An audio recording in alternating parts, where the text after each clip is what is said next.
Hi, welcome back guys. This is your friend, the Nika Fanfics. Back with amazing fanfiction. This is the series of What if Deku Awaken Polarise Quirk. Now before starting, please give this video a like and subscribe to the channel if you want more videos like this. Now let's get into the fanfic. They met at a coffee shop. It was a little place, down the street from Inko's university. She often went there to get a drink between her studies, and that had not changed in her final year. Inko didn't know who he was at that time, and she had no idea who he was going to become. Instead, their introduction came on a normal Tuesday night. Inko had finished up work, putting away her pencils and pens as she finished fixing her dissertation. She picked them all up, saying a small goodbye to the barista and walking out. The wind howled, blowing harshly against her. Her papers caught in the air, flew off. "Come on," she complained as she ducked down, trying to catch each piece before they could be blown away more. As she busily rushed about, she didn't notice a second set of hands collecting the pages up. "Here," the man offered, giving Inko the last of the paper. Inko stared for a moment. The man was tall, he couldn't be that much older than her, maybe mid-late 20s with striking blonde hair, gold eyes, and he was handsome, so very handsome. Then she snapped out her thoughts, taking the paper. "Thank you," she drifted off.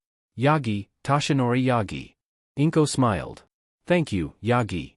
Inko wanted to ask the man questions. Who was he? Why did he help? Was he single? Are you on your way home from work? Toshinori smiled as he shook his head. "Visiting friends. I work in America." Inko opened her mouth to say something else when she heard a voice from down the street. "Inko! There you are." Mitsuki waved at her as Inko snapped her mouth shut. "I'm sorry, I have to go." She bowed as Toshinori frowned. "Wait, what's your name?" "Midoriya." "God, Inko, you promised me you would help with my dissertation. You can't just leave me out to dry and crumble," Mitsuki scolded as Inko rushed over, laughing the entire time. Then Mitsuki smirked. "Who's that guy? Is he single?" "I don't know." Inko blushed. "Besides, didn't Mizura propose? Always good to keep my options open. Come on." Mitsuki threw an arm around Inko, pulling her down the road. Toshinori watched her with a small smile before he turned, running off to meet up with Gran Torino as he had promised. Toshinori returned to the coffee shop a few times before he finally got Inko's phone number. He had learnt a lot about her in that time. She was a final-year architecture student whose best friend, Mitsuki, was a fashion major, alongside her fiancé, Masaru. He learned Inko didn't have a strong quirk and didn't really care for heroes outside of appreciating their hard work. He also learned about Inko's hopes for the future, designing buildings that would stand for centuries. Gran Torino scolded him for talking to a lady, regardless of the reason. Being All Might, having one for all, had a lot of limitations of the company one could keep, and according to Torino, that didn't include Inko. He kept in touch, though, when he went back to America. They would talk a lot. "I can't believe you're flaunting your new girlfriend right in front of me," David jokingly complained. "I should be insulted." Toshinori just laughed. "You're the one who broke up with me. You don't get to be insulted. It was mutual." David shook his head fondly. "Though you should warn her, no one can compete for your affections, not against your one true interest." Toshinori frowned. "Who? All Might?" David grinned as he left Toshinori flabbergasted. "I am not self-obsessed." David just laughed. Getting back to Japan and getting to date Inko was a dream, even if they had to hide every interaction they had. Gran Torino disapproved, but he often disapproved of what Toshinori did. As Toshinori's name grew bigger, or rather, All Might did, Inko started to realize just how big a deal dating a hero was. She didn't mind hiding the relationship under one condition: Mitsuki and Masaru were allowed to know and meet him. Toshinori had never met the families of his partners. He hadn't ever had a relationship last long enough to do that. Well, maybe David, but David had his own reasons for not letting them meet. He rang the doorbell as it was slammed open. Well. He has the ball to show up." Mitsuki sized Toshinori up and down. "5 years you two have been dating and not once have we met." Inko quickly slid between them. "We haven't been dating that long. Feels like 5 years." Mitsuki huffed. She had borne the brunt of Inko's crush, hearing every little detail of their coffee meetups, then their texts and now their actual dates. "Come in." Inko gave Toshinori a soft smile as he stepped in. The apartment was small. Mitsuki had recently quit her job to start her own fashion studio, so most of the bills were being paid by her husband until he, too, could switch companies. "It's nice. Not exactly what you used to?" Mitsuki plopped down on the couch as her husband laughed. "Don't be mean, dear. Food will be ready in a minute." Masaru returned to the kitchen as Inko and Toshinori sat down. It remained silent and awkward until Mitsuki let out a long groan. So when are you gonna pop the question? I won't have you just fooling around with my friend. Toshinori blinked and then blushed. Inko shot up. Mitsuki, we've only been dating a year. So? Masaru said he would marry me a month into our relationship. That's different. You two were 13 and not taking that seriously. Mitsuki scoffed. I was taking it seriously. Inko sighed heavily. Sorry, Toshi, she's protective. Toshinori frowned. It's all right. I don't mind. I want to marry you. Inko blinked slowly. What? Not right now, but I am serious about this relationship.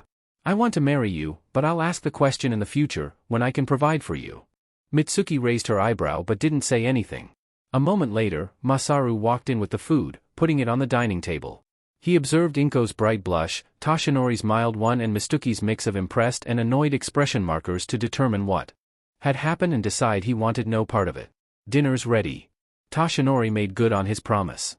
2 years later, he and Inko were married. 4 people attended the wedding: Mitsuki, Masaru, Gran Torino and Tsukachi. Mitsuki almost felt bad for Toshinori. She knew he had a few other friends, but the old lady who was friends with his mentor, the literal rat bear thing, and his ex-boyfriend, who lives in America, didn't exactly scream good friends. Torino still didn't approve of Inko either, a fact that was only made worse when she got PRGNNT. This will only end poorly. I don't want you to go through what Nana did. Toshinori stopped. What? Torino sighed, motioning for Toshinori to sit down. Nana had a kid. But All for One doesn't care about a child's age. He used her son against her, and he will use yours. Did he die? No, but Nana had to give him up. It broke her to do it. Torino paused before he got up. I just don't want you to go through that. I won't. Toshinori gave Torino a determined look. I won't ever give up my family. Toshinori gave up his family. It had been a year since his son, Izuku, was born. Toshinori loved Izuku. The little baby was full of life, and it killed Toshinori to be away from him, especially when Inko had chosen to be a stay-at-home mom who got to spend all her time with their child. Especially on a day like this, when it was sunny out and Inko, Izuku, Masaru and Katsuki were all at a park while Toshinori was stuck at work a few prefectures over. Toshinori would give anything to be there with them. Inko would also have given anything to have Toshinori with them, or any hero for that matter. The villain standing before them laughed. From his body, sharp spikes protruded, shooting at anyone who dared get close. Izuku, Inko cried out as Masaru tried to stop her from doing something stupid. But the villain had Izuku. The baby was crying as the villain screamed. Everybody stay back or I'll kill the kid. He's bluffing, a hero announced as she ran in. Izuku cried more as the sharp spike cut his cheek. Inko screamed more as the hero stopped. I'm not kidding. Come closer, and the kid's blood is on your hands. The park became tense. No one said anything. The only sounds were Katsuki and Izuku's crying and Inko screams and begs to leave her child alone. Good. Now, I have demands. The villain smirked as the heroes gritted their teeth. There had to be a way to save the child. Then, almost out of nowhere, a ball of fire shot through the park. Endeavor flew at the villain before he could react, getting an arm around Izuku and punching the villain with the other. With the child safely away from the villain, the other heroes rushed in. Masaru let Inko go as she ran to Endeavor. Izuku, she cried out as Endeavor faced her. He gently let the woman take her child, holding him closely. Your son is hurt. You should get him to the hospital. Inko nodded as Endeavor watched her. He looked at Izuku again before he turned around and walked off. Toshinori had not been present when all this happened. In fact, he didn't hear about it for almost an hour after. Until Tsukachi sent him the news report detailing the incident. The report didn't say what the villain wanted, not that Toshinori would have read long enough to find that out, as the second he saw the picture, he was running to his wife. Inko was still at the hospital. Izuku wasn't hurt, but she had to wait for Masaru to return with the car, so she had been sitting outside. Toshinori saw Inko, his heart stopping when he saw the bandages on Izuku's cheek. As he was about to walk over, he crashed into Endeavor. Endeavor wasn't having a much better day than All Might. His oldest son, Tuya, had spent the day trying to kill his youngest. Not in the normal sibling rivalry way, in the "my son is a future killer" way. It had put Endeavor in a bad mood. He had hoped that coming by to see the children he had helped save would ease his tension, so when he went home, he could have a normal conversation with Tuya.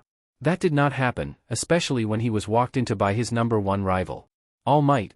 Endeavor, Toshinori cheered as Endeavor glared at him. What are you doing here? You're not working in this part of Japan. I know, but Toshinori glanced back at Endeavor, at Inko and Izuku. Endeavor followed Toshinori's gaze to the woman and child he had saved from the park. It didn't take a genius to work out why Toshinori was looking at them. The child shared his father's bright blonde hair and stupid grin.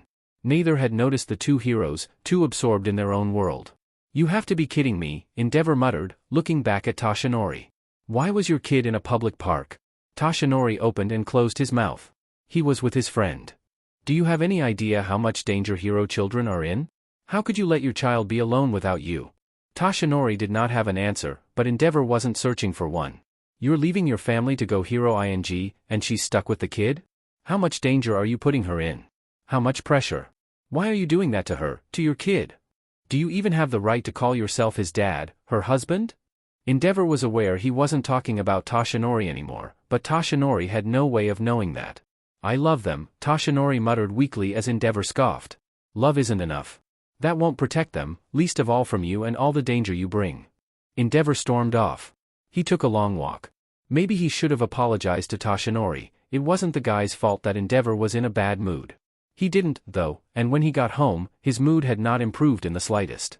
Toshinori, on the other hand, was still staring at his wife and son. How much danger was he putting them in? He went home to them every weekend. When he was working in the prefecture, he would stay with them every night. How many villains were watching them? Was AFO watching them? A car pulled out in front of Inko. Mitsuki particularly launched herself out of the car. Inko! Izuku! Inko smiled at her longtime friend. Mitsuki scanned over Inko's entire body before she looked over Izuku, ignoring Inko's protests that they were fine. Toshinori should go there now, get in the car with them. He didn't move, and the car drove away. Toshinori left the city, then the prefecture. He almost considered leaving the country, going to David, but that wasn't who he needed right now. Instead, he went to Gran Torino. What the hell? Why are you bothering me this late? Torino opened the door grumpily, but his angry attitude disappeared when he saw All Might standing before him, crying and looking completely pathetic. I saw the news. I can't stay with them. Torino sighed. He had warned Toshinori, but he was stubborn, just like Nana. Come in. I've got tea. Torino paused. Scratch that, I'll get the sake. That was the last time Toshinori saw his family. He never went back. Izuku never knew his father, and Inko lost her husband. Tsukachi was roped into giving Inko the news that child support would still go through, but Toshinori made an effort to never see the family. He would go crawling back if he did. Izuku didn't realize his family was unusual until he reached school. Why do you have 3 people picking you up? It was one of the other kids who was pulling a face. Over the last month, Inko, Mitsuki and Masaru had taken turns picking Izuku and Katsuki up. Those are my mamas and papa, Izuku cheered as the boy sneered more. Mamas? You can only have one mama. What the F, did you say? Katsuki jumped between Izuku and the boy as a teacher finally turned her attention to the boys. What's going on here? Katsuki pointed at the boy. He said we couldn't have 2 mamas. The teacher chuckled. Well, normal families have one mom and dad, but there are all types of families out there. Some people have multiple or split families, and some people only have one parent. Katsuki growled. Why did you phrase it that way? The teacher had to put Katsuki in the corner. Izuku frowned as he watched Inko on the couch. Mitsuki was leaning against her, and Masaru was in the kitchen cooking. Mama? Both Inko and Mitsuki looked over. Who's Mitsuki to me? Mitsuki pulled a face as she sat up. Why the F, are you asking that? The teacher said normal families are a mama and papa, and the other kid said your parents are the ones who created you. Mitsuki is neither. Izuku sniffled as he spoke, his lip quivering. Inko paused, looking at Mitsuki. They had never talked about their relationship. Toshinori had walked out on Inko, and Mitsuki and Masaru had stepped up to catch Inko before she fell apart. Mitsuki is your mum. She's my partner, just like Masaru is your dad. They don't need to be biologically related to you. Izuku hummed as Mitsuki opened her arms. Come here, Aizu. Izuku climbed into Mitsuki's lap. I won't leave you, not like Toshinori. Toshinori? Inko and Mitsuki shared a look. Your biological father, Inko answered. He left us. He didn't want me? He doesn't matter, Masaru interrupted, startling the ladies. Family isn't biology, it's the people who stay, who take care of you, feed you, and clothe you. If he doesn't do that, he has no right to call himself your dad. Mitsuki chuckled. Defensive much. Of course. He's my son.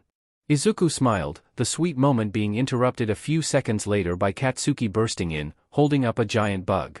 "I told you there was something in the walls."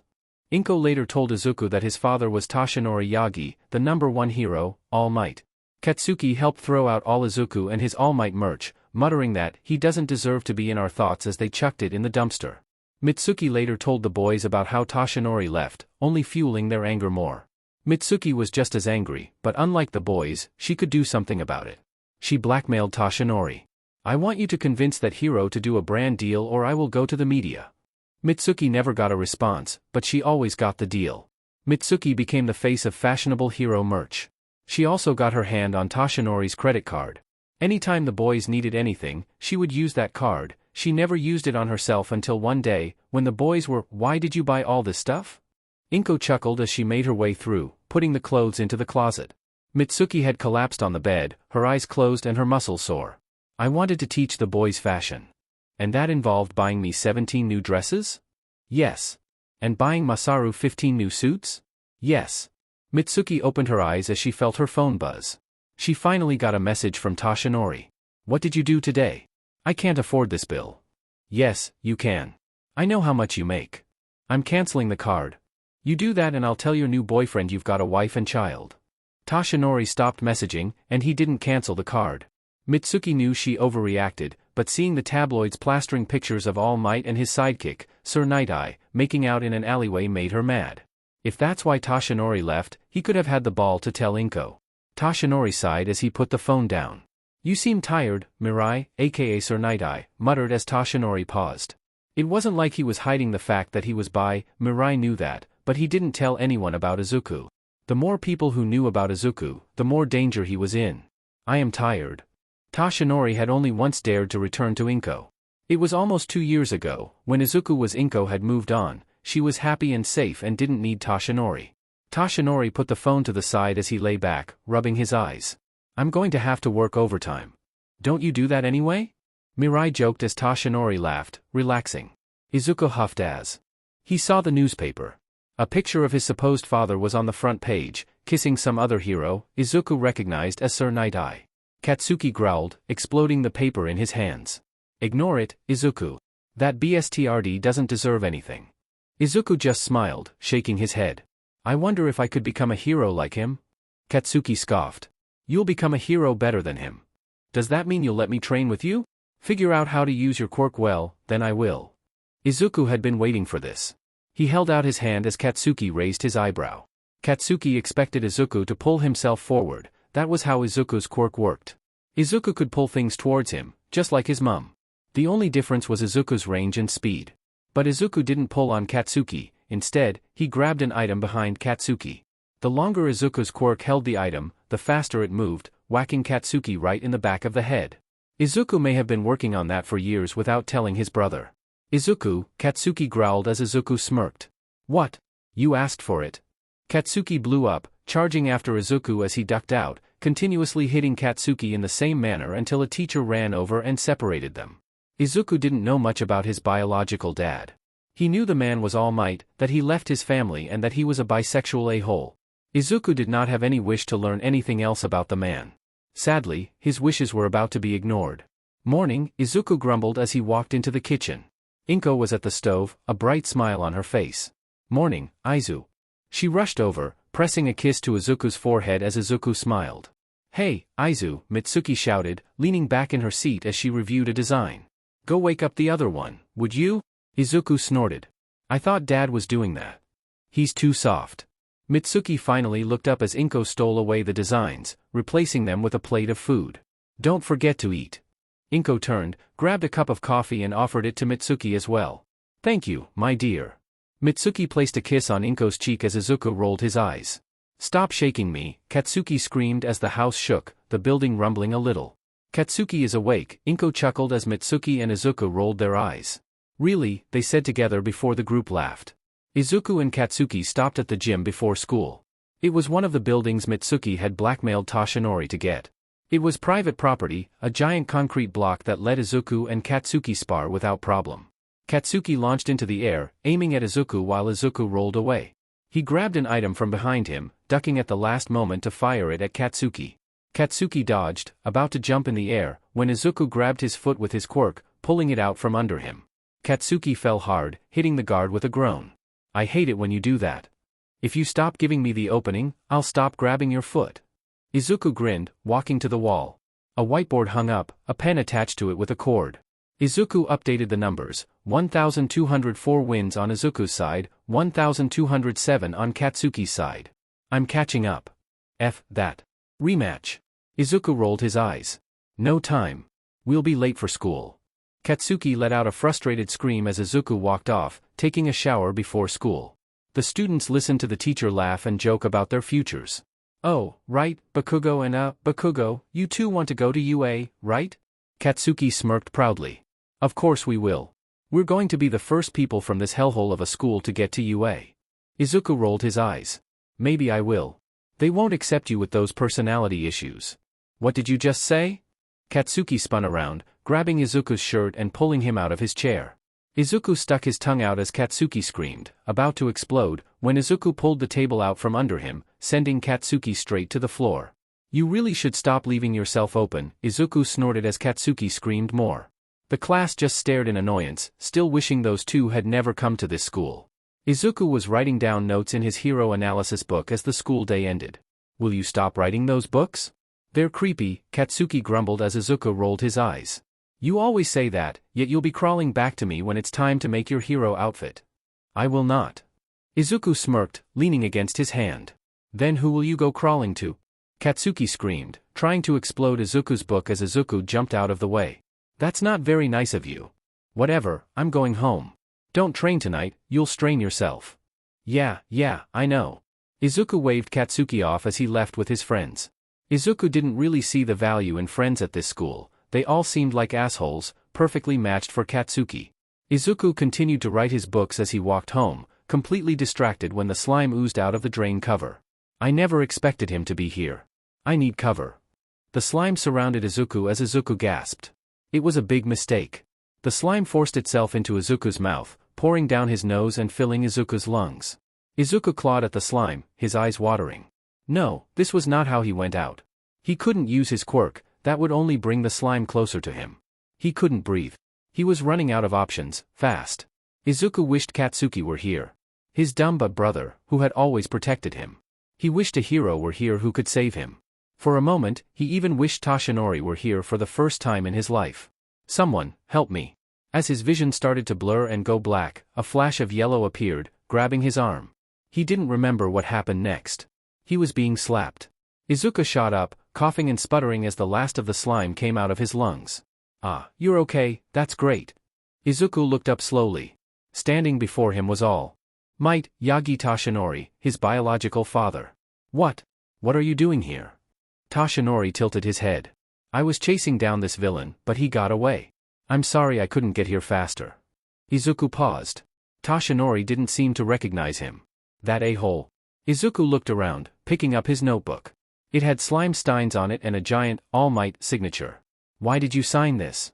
Toshinori seemed genuinely confused. I thought you would want my signature. I don't. Izuku paused, looking over the hero. Do you want something? No. Then goodbye, a-hole. Toshinori seemed completely stunned. He couldn't figure out why this kid had issues with him. He finally turned around, jumping away. He forgot to look in the path he was heading, diving straight into a bird. Izuku laughed to himself as he watched All Might stumble, neither noticing how he dropped the bottle of slime ooze in the process. Katsuki grumbled as he made his way through the streets. Don't smoke. It could get on my record, Katsuki snapped as the lackey shrugged, not seeming to care. Katsuki scoffed, kicking the bottle on the floor as it burst open. He turned around in time to see the slimy villain stare down at him, the eye grinning at Katsuki before he pounced. Izuku heard the explosions echo across the city. He thought about Katsuki for a moment, touching his throat as he remembered what he had just gone through. He brought out his phone, calling his brother. Katsuki didn't pick up. Izuku frowned at that. Katsuki always picked up the phone, no matter what. It was one of the only good things about him. He looked at the explosions, a bad feeling settling in his stomach as he charged towards them. He was unfortunately correct. Katsuki was being surrounded by the same slime villain that had attached him not long ago. Fing useless a-hole, Izuku growled as he watched Katsuki struggle. None of the heroes were helping Katsuki. He was going to run out of air soon. Izuku snarled, anger fueling his system. He charged out of the crowd. Katsuki turned to face Izuku, his eyes screaming a single message, "Stay away." Izuku ignored the message, dodging the heroes who tried to stop him. He gripped onto the rumble with his quirk, firing it at the slime. Most did nothing but one piece stuck into the slime's eye. The villain screamed, losing his grip on Katsuki for a moment. Katsuki gasped for air as Izuku planted his feet into the ground. He wrapped his quirk around the slime, pulling him away from Katsuki. Izuku ripped at the slime who tried to hold on to Katsuki, screaming as he threw the villain off Katsuki, dodging before the monster could hit him. "Kaken, go for the eyes," Izuku ordered. Katsuki coughed, wiping the slime off him. "Don't order me around." Katsuki exploded the slime. The green ooze splattered around the alleyway, falling to the floor. Slowly, the slime reformed into a very unconscious man with light burns on his body. Izuku let out a breath of relief before he turned to Katsuki, catching him before his body gave out under him. "It's over," Izuku whispered as Katsuki sighed. "Mum's gonna be sad." "Do you have any idea how irresponsible that was?" The hero glared at Izuku as Katsuki growled, pushing past the heroes who were praising him. "Shut up. You don't get to shout at him." Katsuki grabbed Izuku. If you weren't so useless, he wouldn't need to step in. Before the heroes could shout at them anymore, Katsuki started walking away. "We're going home. Just try to stop us." None of the heroes followed them. "Are you okay?" Izuku glanced at Katsuki as he paused. "That villain tried to kill me. If it makes you feel better, he tried to kill me first." Katsuki faltered. "And then All Might saved me. He signed my book without my permission." Katsuki blinked slowly. "You were attacked?" "Yes." "And All Might saved you?" "Yes." "All Might as in," Katsuki drifted off as Izuku nodded. "Yes. All Might, as in the hero standing right there." Katsuki turned around, finding All Might standing at the end of the road. "Your quirk," he muttered quietly, "that's Inko Yagi's quirk." "It's Inko Bakugo, my mother's quirk." Toshinori gulped. "Inko's quirk." He looked at Izuku's hair as Izuku frowned. "You're my son." "I'm Izuku Bakugo, the only father I have is Masaru." Toshinori opened and closed his mouth. "I understand you're angry, you have the right to be, but you want to be a hero, right?" Izuku tensed. "Yes. I want to help you, get to know you." "Odd, I have no interest in knowing you." Toshinori paused. "Please, I want to get to know you." Toshinori deflated, appearing skinnier and smaller. "Holy sheet," Katsuki whispered as Izuku tutade. "I don't know what you're not understanding. I don't have any interest in knowing you. You are not my father, and my interest in being a hero has nothing to do with you. I'm going to become the best hero without you. I'm going to break every record you ever set and erase your name from the history books. No one will remember you in the shadow I will cast." Toshinori couldn't find the words to stop Izuku and Katsuki before they walked away. Izuku stared in the mirror, playing with his hair. Mitsuki stood behind him, a bowl of dye in her hands. "Are you sure you want to do this?" "I want nothing to do with him," Izuku decided as Mitsuki grinned. "Then let's do this." She spread the green hair dye into Izuku's blonde hair, slowly dyeing it to match Inko. Izuku looked in the mirror as he fixed his dyed green hair. It had taken a couple of tries to get it to match Inko, but now Izuku was proud of it, shame he would have to re-dye it soon. Green hair was hard to upkeep. The bell rang as Izuku frowned. Every week for almost a year, Toshinori would show up at their door. It was driving Mitsuki and Katsuki crazy. Neither Inko nor Izuku answered the door when Toshinori showed up, leaving Masaru to deal with the man. Masaru smiled falsely as he opened the door. Toshinori towered over. "Masaru. Morning. Morning, Masaru. Will they talk to me?" "No. They aren't going to change their minds. You should give up and leave my family alone." Masaru's aura turned dark as it always did. "I won't give up. I want to talk to my family. Last time I checked, you lost the right to call them your family after you abandoned them." The aura turned tense as Masaru grabbed the door. "Goodbye, Toshinori." And Masaru slammed the door on him. "I don't get why you open it to him." "There's no point," Izuku muttered as he walked past. "I'm not going to let him think my family can be intimidated." Masaru smiled, taking a seat as Mitsuki laughed. "That's my man." Katsuki and Izuku both rolled their eyes while Inko put their food down. "You looking forward to the entrance exam?" Katsuki snorted. "Hell yeah. He's going to get kicked out for screaming." Katsuki turned around as he screamed. "Don't insult me." Izuku gave his parents a look as they laughed. "Don't make fun of me." Izuku and Katsuki approached UA.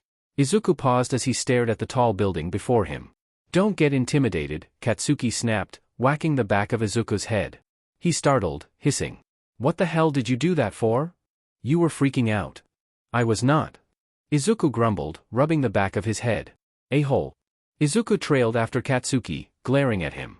"And that hurt. I thought you were going to be a hero, that can't hurt you." Izuku rolled his eyes. "I thought you were going to be a hero, yet you're screaming at me again." The two walked into the school, neither noticing how the other students avoided even going near them. Izuku huffed, leaning against the bus. "I wish we could work together." "I think that's the point," Katsuki snorted as Izuku huffed. "Still annoying. You got a plan for the robots? Don't I always?" Izuku smirked as Katsuki shook his head. "Don't go too crazy. I should say that to you." Izuku chuckled as he watched Katsuki walk onto his bus. Izuku got onto his, watching the UA grounds pass him by. The bus stopped outside a giant gate. Different students walked out, stretching before the doors. Izuku stretched, warming himself up when he noticed the gates open. The students stood in shock as Izuku blinked. "What are you waiting for, a countdown?" Present Mix's voice bounced around the arena as Izuku and the other students charged forward. Hundreds of robots were scattered in the city. Izuku had no idea how many they were expected to destroy, so he was just going to destroy everyone he came across. Izuku couldn't move large things, his quirk could only grab things that he could fit in his hands, if the item was loose at least. He could probably grab the robot's legs, but that wouldn't exactly do much. Instead, Izuku focused, grabbing the generator within the bot. He pulled, ripping the machine out of the robot's chest. It powered down, falling to the ground, and Izuku moved on to the next one. With each robot Izuku defeated, his brain got foggier. His nose began to bleed as Izuku wiped the blood on his sleeve. He didn't get how he got chronic bleeding as a side effect when his brother got dry skin. Izuku ripped apart another robot when the ground rumbled.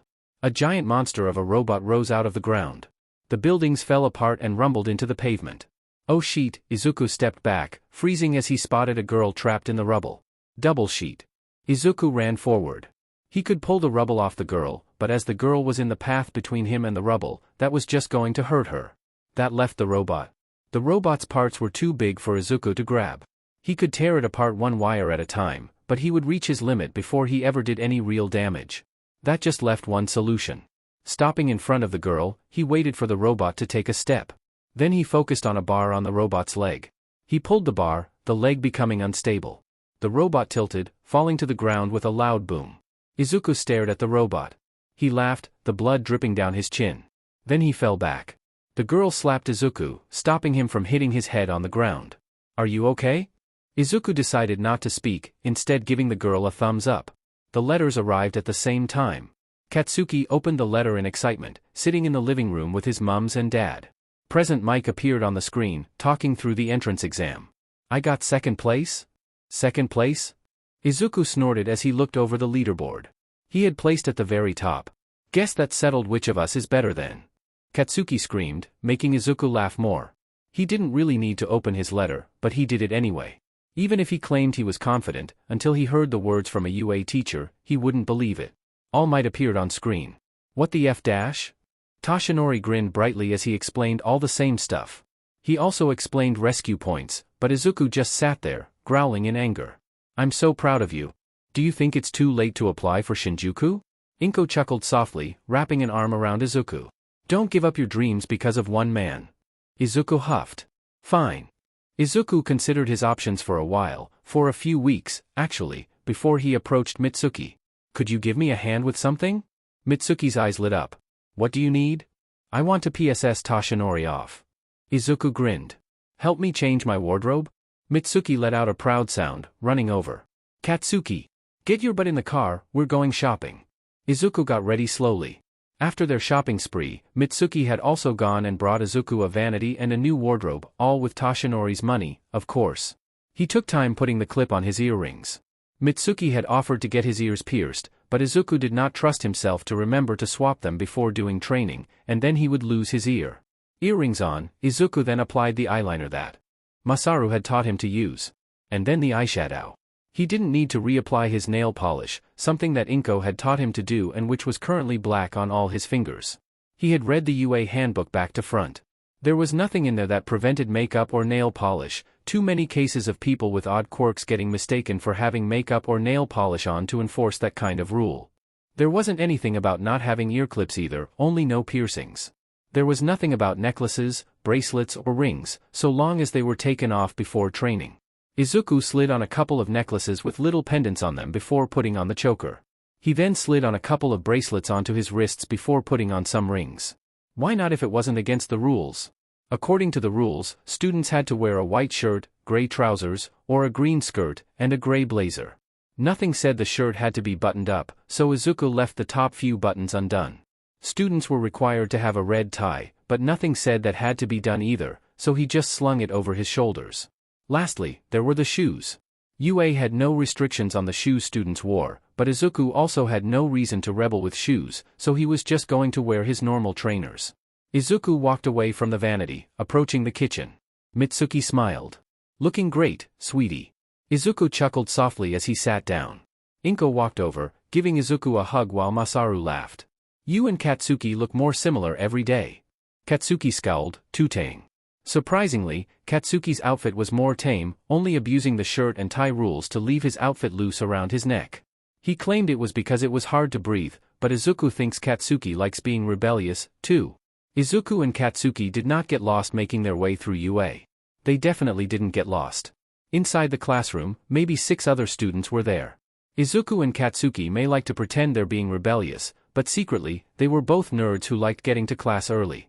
Katsuki put his feet up on the desk as Izuku sat on his, happily talking to his brother before class. I wonder what the classes are like here. I don't care so long as we don't see that BSTRD for a while. Izuku snorted, about to say something, when he paused. One of the students had walked up to Izuku and Katsuki and was now staring at them. Hello? Hello. You can't sit like that. Show more respect to UA property. Izuku and Katsuki shared a look. We will sit how we want, Izuku announced as the boy screamed. You need to show respect for the school. Dress properly and don't sit on the table. Shut up. I don't care about your FING opinion, Katsuki snapped as the boy gasped. Don't swear. This went on for a long time. One by one, other students showed up and took their seats, avoiding the 3 arguing students. Oh, hey, it's you, a girl announced, interrupting the arguing. Izuku frowned, looking at her. She felt familiar. You're the one who saved me during the entrance exam. Izuku clicked his fingers. Oh. Of course. You're the one who slapped me. The girl blushed a little, fidgeting in embarrassment. Ah, sorry. I didn't want you to hit your head. I'm Achiko Uraraka. Izuku Bakugo, Izuku greeted. This is Katsuki, my brother. I dye my hair. Uraraka looked between Katsuki and Izuku as she smiled. Nice to meet you both. She then turned to the boy. And you are? The boy wasn't paying attention, he was staring at Izuku. You're the one who ran at the 0-pointer. Izuku nodded as the boy bowed deeply. My apologies. You realized an element of the exam I did not. You were incredible. Izuku chuckled, raising his eyebrow. I just want to help Achiko. Achiko squeaked in surprise as Izuku shrugged. You'll be calling me and Katsuki by our first names, can't call us both Bakugo. Makes sense for us to do the same. Achiko nodded quietly as Izuku turned to the boy. So what's your name, Mr. Uptight? The boy opened and closed his mouth. Ida Tenya. Alright, Tenya, I suggest you sit down before that man shouts at you. Izuku motioned past Tenya, where a man was lying on the floor. If you're here to make friends, I suggest you leave. Izuku slid off the table, sitting down as Katsuki finally put his feet down. The rest of the students scurried to their seats as well. It took you all 15 seconds to get seated. Being that slow could get you killed. I'm Mr. Aizawa. Get changed and meet me on the field. Aizawa held up the sports uniforms as the students rushed off. Izuku stood before his locker, taking off each piece of jewelry. Tenya paused, gasping. They're not piercings, he observed as Izuku snorted. Of course not. Piercings are against the school rules. And the other stuff isn't, a different student with blonde hair joked as Izuku grinned. Nope. Nothing I'm wearing is against the school policies. I can show you my rulebook if you want. Katsuki scoffed. You don't want to see his rulebook. Aizawa wasn't sure what to think about his new students. He could normally get a read on them by the end of the first day, if not sooner. He looked over the files he had received. He had spent time the previous week analyzing each student who would end up in his class. In his head, he separated the class into 3 groups, the SCK-ups, the problem kids and the normal ones. So far, 6 students have been singled out as being in the more annoying categories. Ida and Yayorozu were firmly in the SCK-ups. Aizawa had met them both through hero events.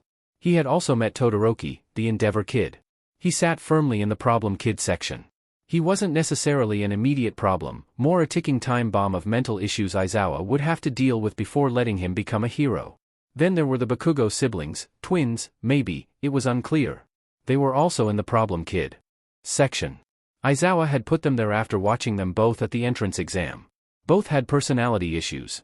Aizawa had thought the younger brother, Izuku, was less of a problem, but seeing him today tipped the scales. Lastly was Mineta. Enough said. The students gathered around. They all looked nervous. Good. Aizawa explained the plan, the quirk apprehension test that he did every year. What about orientation? The students frowned in concern as Aizawa sighed. At UA, we are given a level of freedom to treat our students as we wish. Heroes don't have time for things like orientation. Bakugo. Izuku and Katsuki shared a look as they answered together. Oh, that was going to be annoying.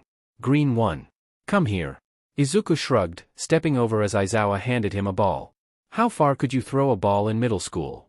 Izuku paused. 64 meters, I think. I want you to throw this ball using your quirk. Throw the ball using my quirk? That is what I said. Izuku paused, walking away from the circle and putting the ball on the floor. He then returned to the throwing circle as Aizawa gave him an odd look. What are you doing? You need the ball to throw the ball. Izuku smirked, holding out his hand. The ball flew towards Izuku's hand. Izuku waited for the last moment before sidestepping the ball, letting go of his quirk and letting the ball fly through the air. Aizawa held up a screen stating 732M on it. Society is still stuck in the past. They don't allow students to use their quirk, which limits their potential. Today, you're going to find out what your baseline is with your quirk. The class grew excited. A girl with pink hair laughed, bouncing on her toes. This is going to be so much fun. Aizawa grew annoyed. If you think this is going to be so fun, how about this? Person who comes last gets expelled. The class quietened immediately before they let out a startled scream. Izuku snorted, whispering to Katsuki. I like this guy. Izuku watched each student carefully throughout the duration of the test. The first thing Aizawa made them do was a 50-meter dash. Tenya sped away from the rest with engines in his legs. A few others also caught Izuku's attention. There was a girl who was a frog, a boy with a tail, a pink girl with acid coming out of her fingers and a boy who shot a laser out of his stomach. Katsuki easily blasted over the finish line while Izuku was stuck using his normal physical fitness, which was still better than that of the average person. The second test was a grip strength test, and Katsuki was afraid. I'm not sure this is a good idea, Katsuki warned as Izuku scoffed. It'll be fine. Izuku put the grip strength test on the table, putting one hand on either side of it. He pulled the test towards his left hand and the grip button towards his right. The numbers went up quickly as Katsuki backed away. Wow, that's so cool, Izuku, Achiko cheered as Izuku stuck up his tongue. The device started to shake as Izuku blinked. He managed to get out a soft, oh no, before the device ripped in half. F-. Izuku shook his hand as some of the plastic embedded itself into Izuku's palm. A few other pieces flew off, embedding themselves in the walls. Katsuki turned to Izuku. I told you it was a FING dumb idea. Izuku hissed at Katsuki. I don't want to hear that from you. Aizawa sighed as he debated whether to put that as a success or a failure. Izuku showed back up in the middle of the side steps. Recovery Girl was not happy to see someone so early in the morning, but at least it was a small injury. Izuku was forced to do the side steps as Aizawa half watched him and half restarted the ball throw with the rest of the students. Izuku half watched them compete until he was told he could stop. Green Bakugo, do the standing jump test, Aizawa ordered as Izuku nodded. Izuku looked around as an idea sparked in his head. He held his hand above his head. A rock shot up from the ground, hitting Izuku's hand. It threw him into the air. Not very far, but probably further than if he had just jumped. Izuku grinned as he sat up. That worked. Katsuki gave Izuku an odd look. That was FING dumb. Why would you say that, Katsuki? Achiko tilted her head as Katsuki huffed. Normally, if the item hits his hand, it just goes into his hand. I was careful, Izuku huffed as Katsuki gave him a look. I was. Izuku grinned as he flattened his body, reaching past his toes. Wow, man, you're so flexible, a boy with red hair praised as Izuku grinned. Thanks, I stretch cause Katsuki can't. Yes, I can, Katsuki growled, but his score proved otherwise. Sure. Izuku stretched his arms behind him, lifting himself up into a bridge before kicking his legs up and using the momentum to pull himself onto his feet. Katsuki tried to get his revenge during the sit-ups, but Izuku and he were equally matched in sit-ups. Izuku was far better at planks, and if they were doing push-ups, Katsuki would win by a landslide, but sit-ups were even. They both failed at the same time. The final test was a long-distance run. No one liked a long-distance run. Well, the frog girl seemed fine, but no one liked a long-distance run. Aizawa stood before the class, holding up his device. The results were in. He projected a hologram above the device, detailing the results. Katsuki shouted as he glared at the screen. 2 people were above him in the rankings, Momo Yaoyorozu and Shoto Todoroki. Izuku came 6th, and the last person was a kid called Minoru Mineta. He hadn't made that much of an impression on Izuku. Apparently, the boy did well in the side steps, but considering he ranked lower than a girl whose only ability was being invisible, Izuku wasn't impressed. My life is over. I'm getting expelled and I'll never be a hero and never get those girls, Mineta cried out, falling to the ground pathetically. Deserved, the pink girl muttered, giving the boy a glare. Aizawa grinned. No one's getting expelled. It was a logical ruse. Mineta cried in joy as the pink girl muttered in disappointment. Tenya collapsed to the ground. How could I not have known? Izuku put his jewelry back on for the rest of the day. The classes returned to normal, regular classes that one could get anywhere else. When the day was over, Izuku and Katsuki left the school together. We didn't see him, Izuku muttered. Think he was lying about being at UA? Katsuki shrugged. We could ask him next time he shows up at our door. Izuku scoffed. Hell no to that. If he's not here, that's better than fine to me. If he's not here, then will you go back to your old nerdy style? Izuku stuck out his tongue. Hell no. I like my new style, don't you? Katsuki paused. You look less like a nerd. Izuku kicked Katsuki's ankle as he growled. What the hell, Izuku? Katsuki tried to grab Izuku's head as Izuku laughed, ducking and dodging. Hello, Izuku, Katsuki, Achiko interrupted as Izuku and Katsuki paused. Mind if we walk with you? Izuku grinned, wrapping an arm around Katsuki and holding him in place. Sure. Maybe you guys will be a good influence on Katsuki. You look like the bad influence, Achiko muttered before she turned to Tenya. Coming, Ida? Tenya nodded, bowing. If you'll allow me. Sure, if you don't shout at us for our dress code. Tenya considered it. You said none of it broke the rules? Izuku grinned brightly. I can prove it to you if you want. Before Katsuki could stop him, Izuku pulled up his giant UA rulebook. Tenya seemed genuinely interested as he looked over Izuku's notes. The two walked, completely in their own world, as Katsuki grumbled. Great, there are 2 of them. Achiko laughed, skipping as she kept up with the group. Classes at UA were boring. The novelty of being taught by heroes wore off quickly. Izuku was just glad he hadn't seen Toshinori yet. Then, in the final class of the day, the door was thrown open. I am here. Coming through the door like a normal person. The class jumped up in excitement as Izuku groaned, hitting his head against the desk. Katsuki didn't say anything, instead choosing to glare at the hero as he spoke. But for that, you will need to look the part, Toshinori announced, pressing a button as the storage on the wall popped out, each pod with a different number on it corresponding to the students. The students cheered, rushing to grab their hero outfits. Izuku moved slowly, pulling his box out of the wall. He and Katsuki were the last people in the room. Toshinori smiled at them. Izuku, I'm glad you're here. I can't wait. Toshinori reached out, but Izuku slapped his hand away. Don't talk to me, a-hole. Izuku walked away as Katsuki glared at Toshinori. Stay away from us. Katsuki then followed Izuku to the changing rooms. What was that? Tenya hadn't caught what Izuku and Katsuki had actually said, but he and Achiko knew something was wrong. It doesn't matter, Izuku muttered, keeping his head down as he moved faster. Tenya and Achiko looked to Katsuki for an explanation, but Katsuki just shrugged. No answers came from him. Wow, Izuku. Your costume is so cool, Achiko cheered as she bounced over. Izuku had spent a long time putting together a hero costume with the help of his mom and dad, the fashion designers. He was in a cropped black tank top with the word polarity written over it in green letters. He had ripped black jeans on and green trainers. He had big black gloves on that went halfway up Izuku's forearm, and an odd little black device on each glove. Lastly, Izuku had toned back the jewelry. He kept on a few of the more secure clip-on earrings and only kept on the choker, the only necklace that couldn't be grabbed. Everything else had been taken off. Thanks, Achiko. He paused, looking over Achiko's design. I like your astronaut theme. Achiko smiled with a soft blush. Thank you, though I wish they hadn't made it so tight. Want me to complain for you? I'm good at complaining. Katsuki snorted. Ain't that true? Izuku kicked at his brother's leg, but this time Katsuki dodged. Sheet, you're learning. Izuku looked up at the large building in front of them. I have an idea. Achiko hummed, nodded awkwardly. Are you going to share that idea? Izuku grinned. I'm gonna throw you. Achiko blinked.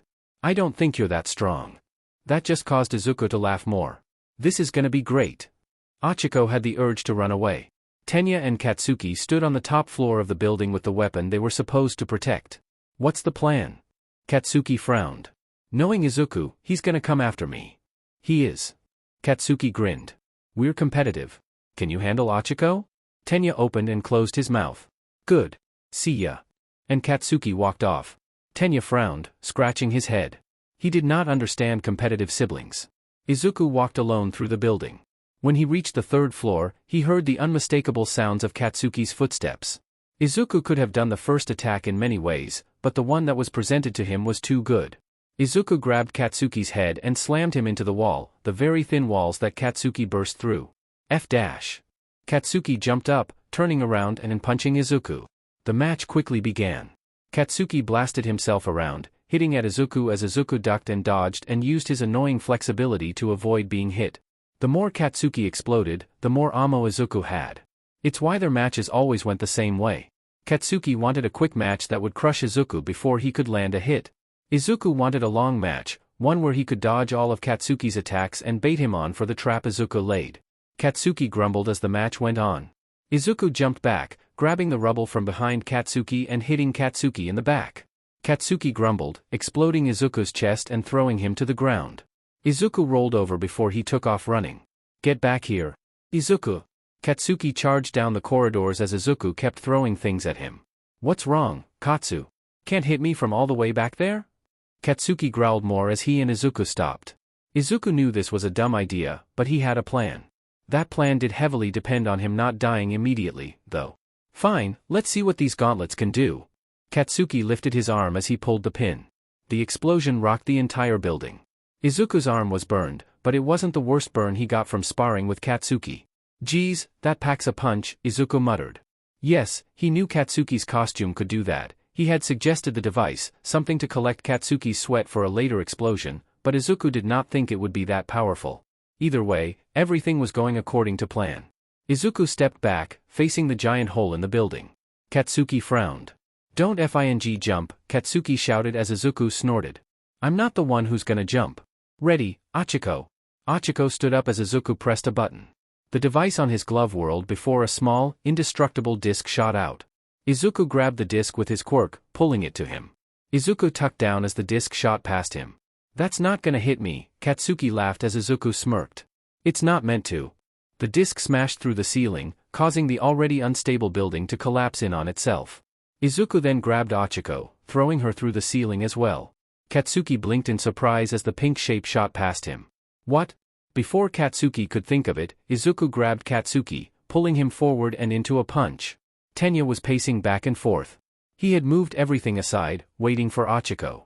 Then the ground below him rumbled. What was that? Katsuki? What's going on? He didn't get any answers, and a moment later, the ground rumbled again. This time, the ground opened up. Before he could work out what was going on, Achiko shot by his face. Achiko touched her hands together, returning gravity to her body as she landed roughly on the floor. She charged over, reaching out and grabbing the weapon. Uraraka and Izuku win. The class stood in front of Toshinori as he smiled. Who do you think did the best? The posh girl, Yayorozu, answered, holding up her hand. Ida. While he did not fight as much as the others, he had a clear plan tailored to the enemy. Bakugo dash, she paused. Bakugo Izuku was too reckless with a potentially dangerous weapon, while Bakugo Katsuki abandoned Ida without a plan.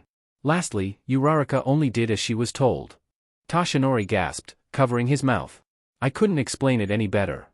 Izuku rolled his eyes, staying in the far corner away from Toshinori.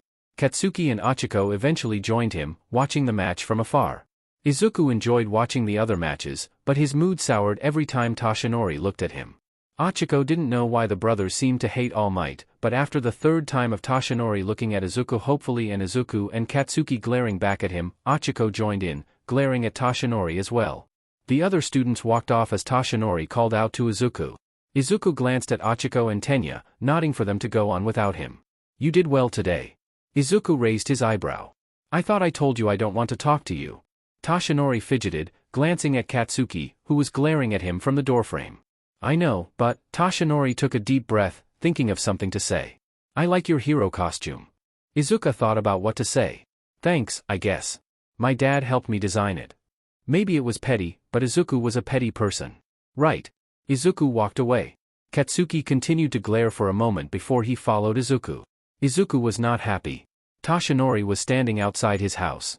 You're stubborn, I'll give you that, Masaru laughed fakely, watching Toshinori carefully. As if stalking my children at school wasn't enough, you still insist on going here?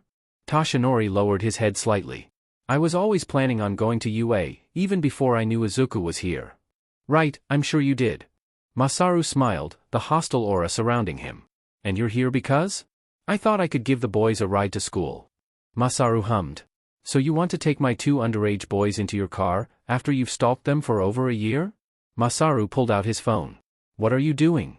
Calling the police. Toshinori gasped dramatically. Dad, Izuku laughed. Leave him alone. If he comes near me, I'll take out his D-. Toshinori stepped back awkwardly as Izuku smiled more. Now, if you don't mind, we've got a bus to catch. Izuku stepped past Toshinori as Katsuki shouted goodbye and followed after. Toshinori was left awkwardly on the doorframe as Masaru shut the door. Reaching UA did not improve Izuku's mood. Can you tell us what All Might is like as a teacher?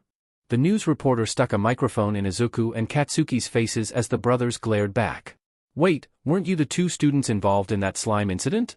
Katsuki ripped the microphone out of the reporter's hand, throwing it over the wall. Stop harassing the students. If you want a comment, go through the proper channels and F off, Izuku stated, pulling Katsuki over the school borders. The reporters couldn't follow without the giant doors sliding out of the ground. You shouldn't swear at reporters, Katsuki muttered as Izuku snorted. Says the one who keeps swearing at heroes. Katsuki laughed. Those heroes needed to be knocked down a peg. The class got into their seats as Aizawa lectured them. Uraraka, you need to think more on your own. Bakugo A, don't be so destructive.